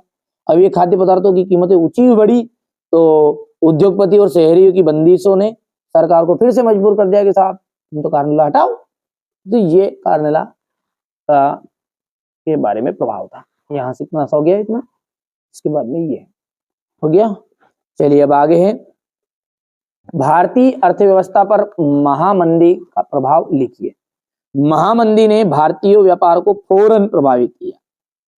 1928 से 1934 के बीच देश के आयात और निर्यात पर घटकर लगभग आधा से ज्यादा रह गया। तो ये थोड़ा सा पढ़ोगे ना कि शहरी निवासियों के मुकाबले किसानों को थोड़ा सा पढ़ना भी पड़ेगा ना, मतलब पूरा वीडियो इतना लंबा कब तक अपन बढ़ाते रहेंगे आगे तक, तो है ना, थोड़ा सा आप सॉल्यूशन ले लो और थोड़ा एक दो बार पढ़ोगे तो याद भी हो जाएगा। आगे बढ़ते हैं। पहले विश्व युद्ध के समय भारत का औद्योगिक उत्पादन क्यों बढ़ा? ठीक है, तो क्यों बढ़ा? तो पहले विश्व युद्ध के तक औद्योगिक विकास धीमा रहा और युद्ध ने एक बिल्कुल नई स्थिति पैदा कर दी थी। पुराने कारखाने कई पालियों में चलने लगे थे, मतलब एक शिफ्ट में चलते थे वो, फिर दो तीन तीन। बहुत सारे मजदूरों को तो काम पर रखा गया था, बहुत सारे नए मजदूरों को काम पर रखा गया और प्रत्येक को पहले से भी ज्यादा समय तक काम करना पड़ता था। भारतीय बाजारों को रातों रात एक विशाल देशी बाजार मिल गया, नए कारखाने लगाए गए। अगला है, ब्रिटिश कारखाने सेना की जरूरतों को पूरा करने के लिए युद्ध संबंधी उत्पादन में व्यस्त थे। ये आपका क्वेश्चन नंबर 13 हो गया इतना। इसके बाद में औद्योगिक मजदूरों से क्या आशय है? जब हम औद्योगिक मजदूरों की बात करते हैं तो हमारा आशय होता है कारखानों में कार्य करने वाले मजदूरों से। ठीक है, अगला है मुद्रण संस्कृति। ठीक है, मुद्रण संस्कृति ने भारत में राष्ट्रवाद के विकास में क्यों मदद की? ये आपका यहां से आप क्वेश्चन नंबर 14 कंप्लीट करिएगा।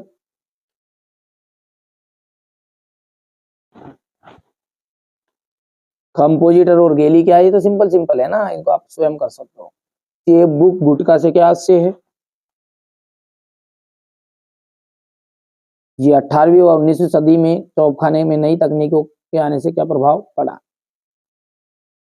निरंतर सुधार आए। ठीक है, एक साथ 6 रंग की मशीनों मुमकिन थी। सदी के अंत में ऑफसेट प्रेस आ गया था, जिससे एक साथ, ये थोड़ा सा पढ़ लोगे ना, मैं तो समय बर्बाद कराऊंगा आपका और याद कुछ नहीं होगा। ठीक है, ये यहाँ से देख लीजिए ताकि आप अच्छे नंबर प्राप्त करें, इसलिए थोड़ा समय बचा रहे हैं ना, आप कर सकते हैं। देखिए, अब प्राथमिक क्षेत्र की दो विशेषता है। तो प्राथमिक क्षेत्र क्या है वास्तव में, आप खुद ही बता दो।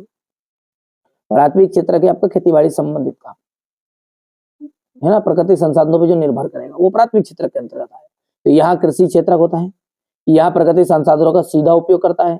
ये अल्प शिक्षित लोग भी इसे कर सकते हैं, ज्यादा पढ़े लिखे लोगों की जरूरत नहीं खेती में। साहब एक प्रथा बना ली कि अनपढ़ लोग ही करेंगे, अरे पढ़े लिखे भी बेरोजगार भी कर रहे हैं आप, है ना। यहाँ से देख लीजिएगा। इसके बाद में ये क्वेश्चन नंबर 17, बहुराष्ट्रीय कंपनियों से आप क्या समझते हैं? उदाहरण दीजिए। श्रम कानूनों में लचीलापन कंपनियों की कैसे मदद करेगा?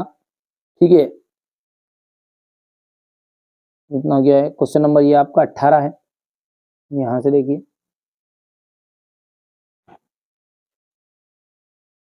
क्वेश्चन नंबर 19, एक एक बार पढ़ोगे जिसमें हो जाएगा कंप्लीट। अभी जो बड़े बड़े 4 नंबर का आएंगे वो तुमको मैं समझा दूंगा। ये आपकी संगठित शासन व्यवस्था है, किस प्रकार से गठित होती है, ये यहाँ से सोल्यूशन इतना हो गया इसका। और कर भी सकते हैं बच्चे, ऐसा कोई दिक्कत नहीं है, सोशल साइंस में बच्चे पढ़ते हैं, ऐसा नहीं। हो गया इतना। एकात्मक शासन के दोष, ये 2 दोष हो गए।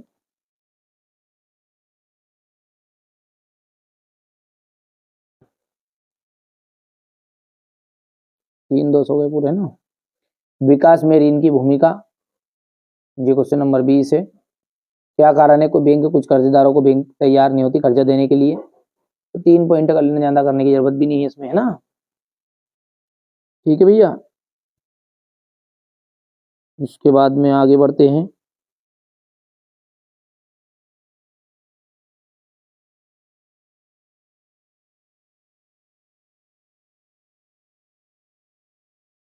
ये आपका केंद्रीय बैंक से आप क्या समझते हैं? साहूकारी व्यवस्था के दोषों को समझाइए।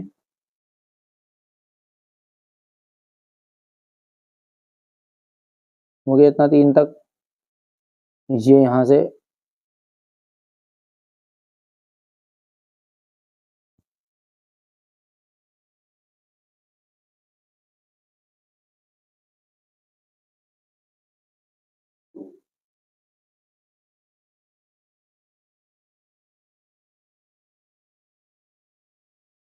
इसके बाद में है जलियांवाला हत्याकांड पर संक्षिप्त टिप्पणी देनी है आपको। यहाँ तक हो गया, देख लीजिएगा चेतावनी दिए दो हिस्से में, दो में स्क्रीनशॉट, कोई दिक्कत नहीं, इतना हो गया। इसके बाद में ये यहाँ से असहयोग आंदोलन के कोई 4 कारण लेना है आपको।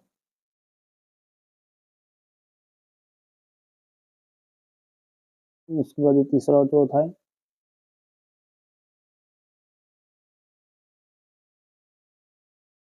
किसी भी राजनीतिक दल के क्या गुण होते हैं? अपने विचारों के समर्थन में निरंतर जनमत बनाना, पहचान है तो एक चुनाव चिन्ह होना, निर्वाचन आयोग में पंजीकृत होना, एक विधान द्वारा संगठित और संचालित होना, एक उद्देश्य निर्वाचन में विजय प्राप्त करना।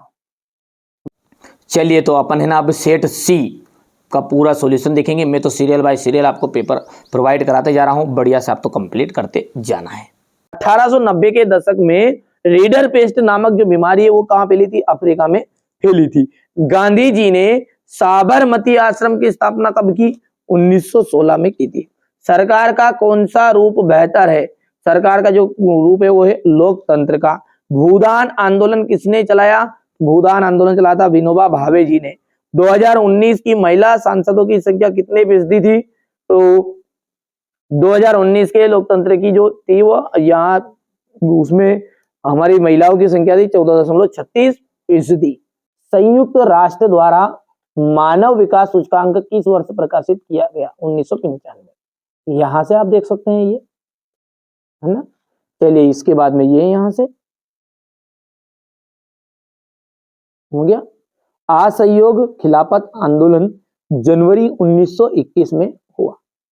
बेल्जियम में सामुदायिक सरकार का चुनाव ब्रिटिश भाषा के आधार पर होता है, ठीक है, किया जाता तो भाषा के आधार पर किया जाता है ना। औसत आय को हम क्या कहते हैं बेटा? औसत आय को अपन प्रति व्यक्ति आय के नाम से भी जानते हैं, ठीक है। चलिए इसके बाद में अगला क्या है अपना कि भारत में औसतन एक स्त्री जो होती है ना वो पुरुष की तुलना में 1 घंटे ज्यादा काम करेगी, ये करती। भूमिगत जल नवीकरणीय साधन का उदाहरण। राष्ट्रवाद की पहली स्पष्ट अभिव्यक्ति सन 1789 में फ्रांसीसी क्रांति के साथ शुरू हुई। यहां से अपन बढ़िया से इसको देख सकते हैं, यहां से देख लीजिए, थोड़ा सा छोटा कर देते हैं, ये आगे बढ़ते हैं।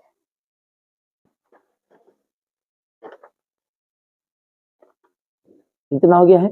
इसके बाद में है आपकी जोड़ी। जोड़ी को ध्यान से समझेंगे तो पहला क्या है अपना हिंदू स्वराज्य। हिंदू स्वराज्य का जाएगा महात्मा गांधी। सीमेंट का कारखाना द्वितीय क्षेत्र। प्रयागराज का जाएगा आपका 1929। महामंदी या कार्नला। मक्का के आयात पर जो प्रतिबंध है वो 1931 आ जाएगा। दूसरा मेलगोज सम्मेलन इसका आ जाएगा आपका 1931 आ जाएगा, ठीक है। तो हो चुका है ना। चलिए यहां से अपन तो बढ़िया से करना है ना, बढ़िया से। हमारा उद्देश्य यही कि आप अच्छे अंक प्राप्त करें, है ना। ये पेपर कर लो, उसके अलावा अलग भी पढ़ो, कोई दिक्कत नहीं है ना। लॉर्ड बायरन कौन था? अंग्रेज कवि। जे.एन. टाटा ने भारत का लौह इस्पात कारखाना कहाँ स्थापित किया? जमशेदपुर। लोकतंत्र शासन की अन्य व्यवस्थाओं से बेहतर है, कोई एक बिंदु लिखो। नागरिकों में समानता को बढ़ावा देना। साक्षरता दर कितनी थी 2011 की जनगणना के अनुसार? 73%। भारत में सहकारी बैंकों की रचना किस प्रकार की है? त्रिस्तरीय, और ये 1953 आ जाएगा। चलिए इसके बाद में आगे देखते हैं, और यहां पर ये आपका क्वेश्चन नंबर 4 है। सत्य सत्य है। सेवा क्षेत्र अर्थव्यवस्था का तृतीय क्षेत्रक होता है, बिल्कुल राइट बात है। बैंक केवल लाभ कमाने वाले व्यापारियों को ऋण उपलब्ध कराती है, असत्य है। ठीक है, यहां से देख लीजिएगा, मार्च 1931 को गांधी जी ने इरविन के साथ एक समझौते पर हस्ताक्षर किए। बिल्कुल ये सत्य बात है, सत्य सत्य आप कर सकते हैं कंप्लीट, कोई दिक्कत नहीं है ना। अपन देखते हैं सॉल्यूशन अच्छे से। ये यहां से हो गया, पहले तो आप पेपर देखो, सबसे पहले तो क्या देखना पड़ा, पेपर, ताकि आपको अच्छे अंक प्राप्त हो, इसलिए सबसे पहले तो पेपर देखो, फिर उसके बाद सॉल्यूशन देखेंगे ना। बढ़िया से, भूमि निम्नीकरण क्या है, मृदा परिच्छेदिका का क्या तात्पर्य है, प्रारंभिक जीविका निर्वाह कृषि क्या है, गहन कृषि की विशेषता है, सार्वजनिक एवं निजी क्षेत्रों में के उद्योगों में अंतर स्पष्ट कीजिए, भू प्रदूषण को नियंत्रित करने के उपाय, सड़क परिवहन की विशेषताएं आपको बतानी है, पाइपलाइन के महत्व बताने हैं, भारत में पर्यटन के लाभ बताइए। ये क्वेश्चन नंबर आपका 12 देख लीजिएगा। आयात शुल्क हो गया है, ये सारा सॉल्यूशन अपना भी देखने वाले हैं ना, इंग्लिश मीडियम वाले बच्चे भी स्क्रीनशॉट लेते जाएंगे। ये क्वेश्चन नंबर 16, ये 17 हो गया।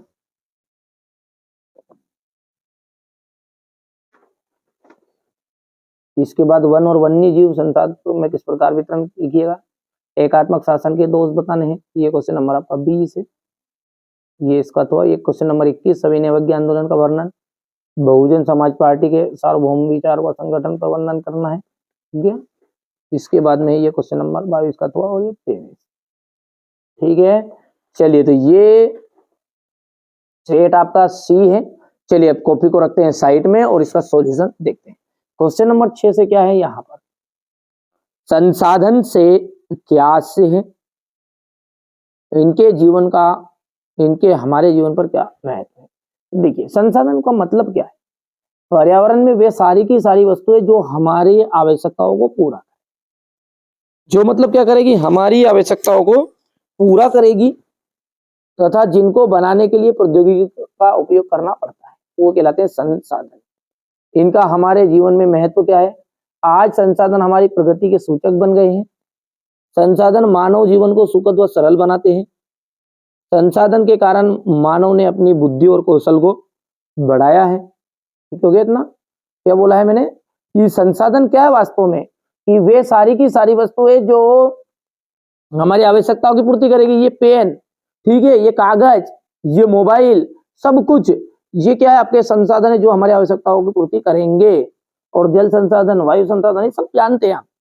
अब महत्व तो क्या है, ये हमारी प्रगति का सूचक है, सरल और सुखद बना दिया इन्होंने हमारे जीवन को। ठीक है, यहां से अपन देख सकते हैं।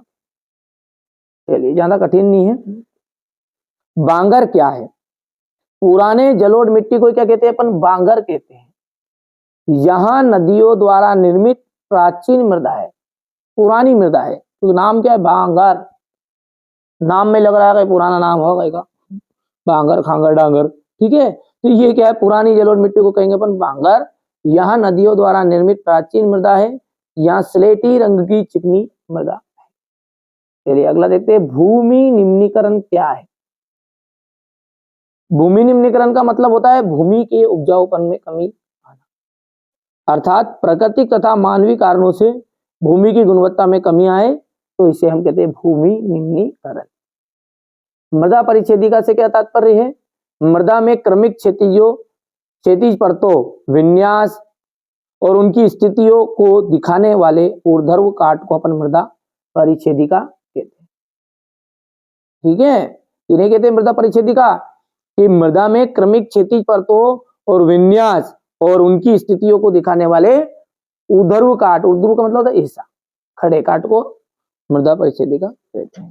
सिंपल परिभाषा लिखा दी मैंने यहाँ पर। अब अगला है क्वेश्चन नंबर 8। क्या है, प्रश्न को थोड़ा सा पढ़ते हैं। प्रारंभिक जीविका निर्वाह कृषि क्या है। देखिए, प्रारंभिक जीविका निर्वाह कृषि, यहाँ कृषि भारत के कुछ भागों में अभी भी की जाती है। प्रारंभिक जीविका निर्वाह कृषि का अपन उदाहरण देखें ना, तो ये इसका उदाहरण है। यहाँ से ये चित्र में जो दिख रहा है ना, और ये भारत के कई भागों में अभी भी कर रहे हैं। अपन ही कर रहे हैं, और कौन कर रहे हैं ना, तो मेरे खानदान में पैदा हो तो तो नहीं आए, अपन भी गरीब खानदान के ही है। ठीक है, तो ये यहाँ कृषि भारत के कुछ भागों में अभी भी की जाती है। यहाँ कृषि भूमि के छोटे छोटे टुकड़ों पर कृषि औजारों जैसे लकड़ी के हल, दाव और खुदाई के करने वाली छड़ी तथा परिवार या समुदाय की मदद से की जाती है। गहन जीविका कृषि की विशेषताएं बतानी है। इस खेती में देखिए गहन जीविका कृषि खेती क्या है, थोड़ी सी ज्यादा मात्रा में करना, जिसे मतलब हमारे लिए तो प्रारंभिक जीविका निर्वाह कृषि गेहूं एमपी वालों के लिए, और वही चीज यदि पंजाब वाले करेंगे गेहूं पैदा, तो वो कहलाएंगे गहन जीविका कृषि, क्योंकि उनका थोड़ी ज्यादा पैदावार होगी, धंधा ज्यादा होगा, बिजनेस ज्यादा होगा, टर्नओवर ज्यादा होगा, सीधी सी बात। तो इस खेती में वर्ष में एक से अधिक खेती की जाती है, अच्छे बीजों का उपयोग करके अधिक उत्पादन के लिया जाता है। इसमें कम भूमि पर अधिक मुनाफा होता है। कृषि में यंत्रों का प्रयोग से कृषि से संबंधित कार्यों को शीघ्रता से निपटाया जाता है। अगला है सार्वजनिक और निजी क्षेत्र में अंतर। देखिए सार्वजनिक का मतलब क्या है, जो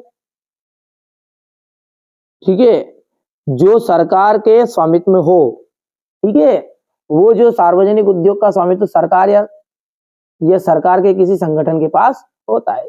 निजी का क्या है, निजी उद्योग का स्वामित्व व्यक्ति विशेष, कुछ व्यक्तियों या कंपनियों का इस पर अधिकार। इस तरह से आप कर सकते हैं, कोई दिक्कत नहीं है, कठिन नहीं है ज्यादा, ये हो गया इतना, क्योंकि लंबा होगा बहुत वीडियो, यदि मैं समझाऊंगा पूरी तरह, और इतना अपने पास टाइम नहीं बचा है ना। आप तो बढ़िया से कंप्लीट कर लो, बहुत सारे बच्चों को यह आता भी पहले से, ऐसा नहीं। भू प्रदूषण को नियंत्रित करने के उपाय, ये देखिए हो गया। सड़क परिवहन की विशेषताएं क्या है, सड़कें उबड़ खाबड़ जगहों पर बनाई जाती है, सड़कें गांव को शहर से जोड़ती है, छोटी और कम दूरियों के लिए तीव्र गति का से परिवहन किया जाता है। पाइपलाइन परिवहन का महत्व बताइए। यहाँ जल और थल दोनों में बिछाई जाएगी, यहाँ सबसे सुरक्षित और सुनिश्चित आपूर्ति का महत्वपूर्ण साधन।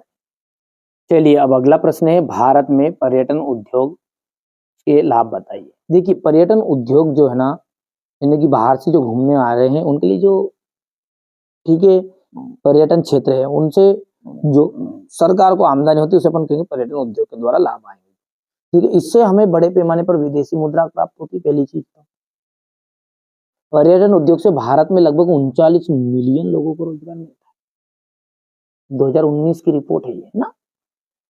पर्यटन उद्योग राष्ट्रीय एकता प्रभावित करता है, यहाँ विदेशियों को देश की ओर आकर्षित करता है, इससे स्थानीय लोगों को रोजगार मिला है। ये हो गया आपका पर्यटन उद्योग के लाभ।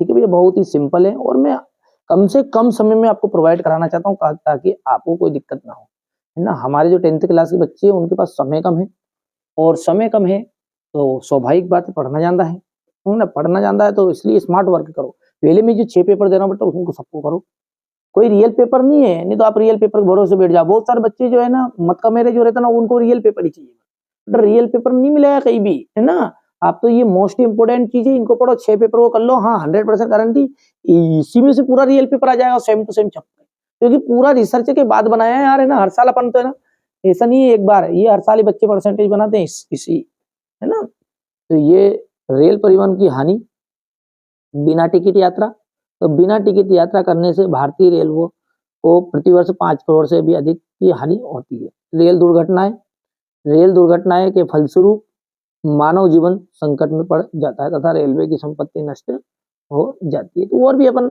हानि 2-4 और हानि कर लेना आप, ठीक है। समझ में गया, बिना टिकट की यात्रा हो गई है, रेल दुर्घटनाएं हो गई है, ठीक है, चोरी जैसी घटनाएं ज्यादा होती है इसमें, ठीक है। ये सामान की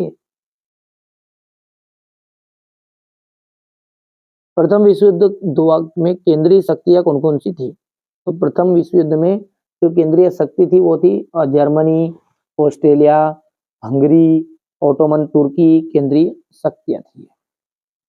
द्वितीय विश्व युद्ध में मित्र राष्ट्र और धुरी शक्तियां कौन कौन सी थी, एक गुट में धुरी शक्तियां मुख्य रूप से नाजी जर्मनी और इटली थी। पहली क्या थी, जिसमें नाजी जर्मनी हो गई है, जापान और इटली थी। दूसरी खेमा मित्र राष्ट्रों में ब्रिटेन, फ्रांस, अमेरिका और सोवियत संघ के नाम से जाना जाता है। आयात शुल्क से क्या आशय है, देखिए यहाँ किसी दूसरे राष्ट्र से आने वाली चीजों पर वसूल किए जाने वाला शुल्क है। यहाँ कर या शुल्क उस जगह से लिया जाता है जहां से वहां वस्तु देश में आती है, अर्थात सीमा पर या हवाई अड्डे पर। ये क्वेश्चन नंबर आपका 13 है। यहाँ पर देखिए 1840 के दशक के बाद रोजगार की स्थिति का विश्लेषण कीजिए। 1840 के दशक के बाद शहरों में निर्माण के लिए गतिविधियां तेजी से बढ़ी, लोगों के लिए नए रोजगार के अवसर पैदा हुए, सड़कों को चौड़ा किया गया, नए रेलवे स्टेशन बने, रेल लाइनों का विस्तार किया गया। ठीक है, ये सारे काम किए गए, है ना। 1840 के दशक के बाद शहरों के निर्माण की गतिविधियां तेजी से बढ़ी थी। ठीक है भैया, तो ये आप बढ़िया से सॉल्यूशन कर सकते हैं। यहाँ से आपका जी जी भैया कौन थे? जमशेदजी जी भैया। बढ़िया से करना है। ये क्वेश्चन नंबर 14 है बेटा, आराम से करो कंप्लीट, है ना। समय कम है, वरना मैं एक एक चीज आपको बारीकी से समझाता भी सी। ये यहाँ से थोड़ा सा छोटा कर दूं ना, हो गया। क्वेश्चन नंबर जो 15 है वो आपका जाएगा मुद्रण संस्कृति के 2 परिणाम लिखिए। हो गया।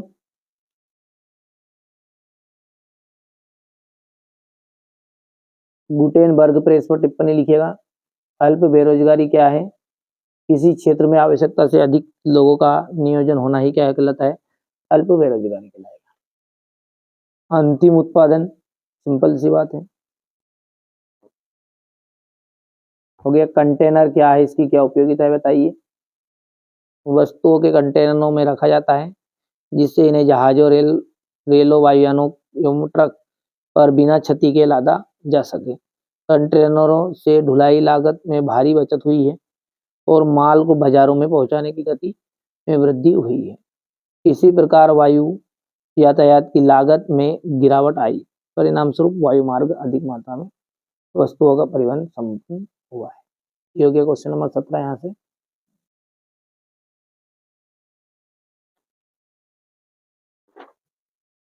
वैश्वीकरण से उत्पन्न प्रमुख समस्याएं बताइए। सभी लोगों को लाभ नहीं, ठीक है। श्रमिकों के जीवन पर संकट, ना, और क्षेत्रीय असमानताएं। थोड़ा अंदर पढ़ो जिसमें समझ में आ जाएगा। हो गया इतनी चीजें। क्वेश्चन नंबर 18 है वन और वन्य जीव। वन और वन्य जीव है ना। हाँ, वन जीव संसाधनों, ठीक है, का वितरण पर लेख लिखना है और प्रकार बताने। तो ये वितरण तो हो गया इतना। उसके बाद में इनका प्रकार, आरक्षित वन, सुरक्षित वन और अवर्गीकृत वन।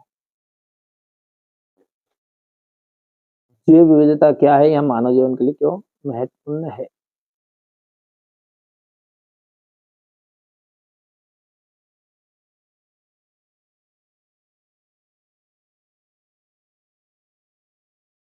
ये हो गया यहाँ से।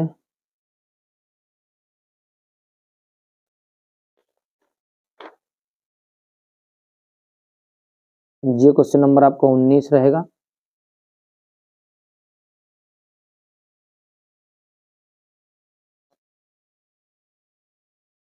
केंद्र और राज्यों में सत्ता का विभाजन।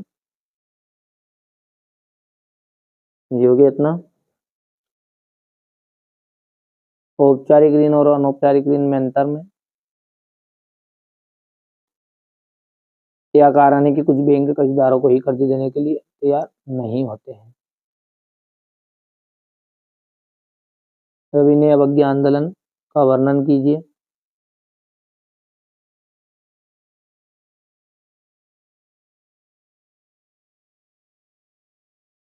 ये क्वेश्चन नंबर 4 हो गया है।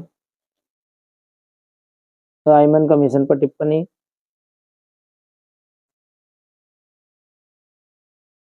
बहुजन समाज पार्टी के सार्वभौम विचारों और संगठन पर का वर्णन कीजिए। तो जो इसके बाद में अथवा है, ये दल व्यवस्था क्या है, इसका महत्व। दल व्यवस्था क्या, ये महत्व, दल व्यवस्था का महत्व है ना, हेडिंग डालना है आपको। चलिए अब यहाँ पर अपन सोशल साइंस का सेट डी का पूरा सॉल्यूशन लेंगे। ठीक है, 75 के 75 नंबर कवर कराना मेरा उद्देश्य है अब की बार। ठीक है, तो चलिए बढ़िया से इसको भी अच्छे से समझ लेते हैं। भारत में ने कब लोकतंत्र की राह पर अपनी जीवन यात्रा शुरू की? 1947। भारत में वन्य जीव सुरक्षा अधिनियम कब पारित हुआ? 1972। प्राथमिक क्षेत्र की गतिविधियां है मछली पकड़ना। भारत की प्रमुखतम आयात वस्तु खनिज तेल। भारत में साक्षरता वाला राज्य कौन सा है? केरल है। ठीक है भैया, गांधी जी द्वारा आयोजित नमक मार्च समाप्त हुआ था दांडी में, और यहाँ से हमारे इंग्लिश मीडियम वाले बच्चे जो है उनका भी रहेगा ये। ठीक है, तो ये 1947 आ जाएगा। यहाँ से 1972 लिखना है बेटा, बढ़िया से देखो। ठीक है, इसके बाद में यहाँ से ये बढ़िया से करो कंप्लीट। आप तो जो चीजें बता रहे हैं उसी में से फंसेगा ये जवाबदारी। ठीक है, लोकतांत्रिक सरकारों में क्या नहीं होती? तो उनमें पारदर्शिता नहीं पाई जाती। तो यहाँ पर लिख देते अपन पारदर्शिता। भारत में सरकार ज्यादातर शक्तिशाली है, केंद्रीय सरकार।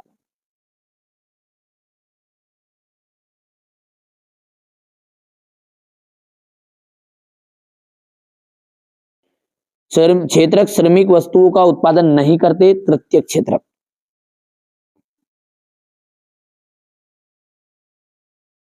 एक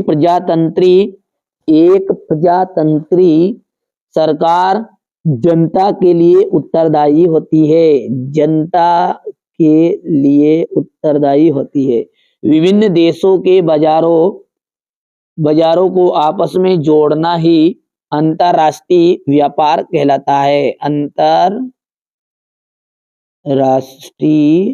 व्यापार। और मार्च 1919 में बंबई में एक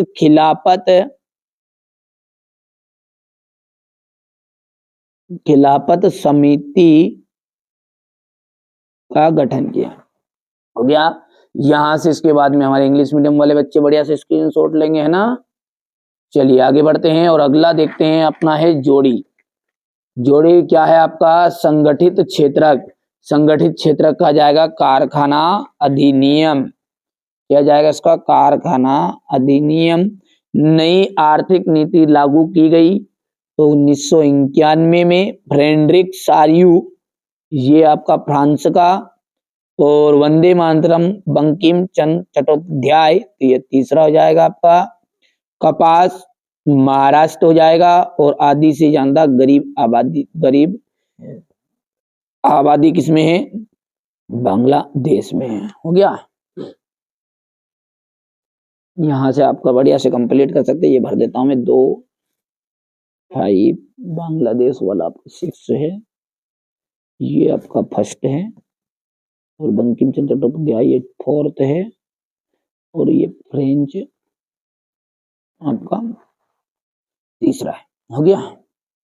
चलिए, पार्टियां सत्ता के लिए आपस में क्या करती है? प्रतिस्पर्धा करती है, जिसे अपन कंपटीशन कहते हैं। प्रतिस्पर्धा। श्रीलंका किस वर्ष स्वतंत्र राष्ट्र बन गया था? 1948। सूचना एवं संचार की प्रौद्योगिकी संक्षेप में क्या कहते हैं? आईटी। 1860 के दशक में कानपुर में कौन सी मिल खोली गई थी? एल्गिन।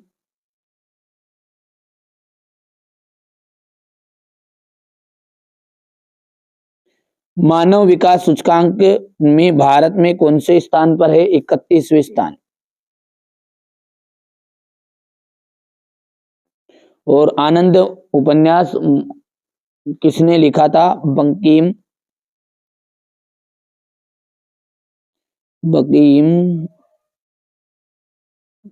चंद्र चट्टोपाध्याय।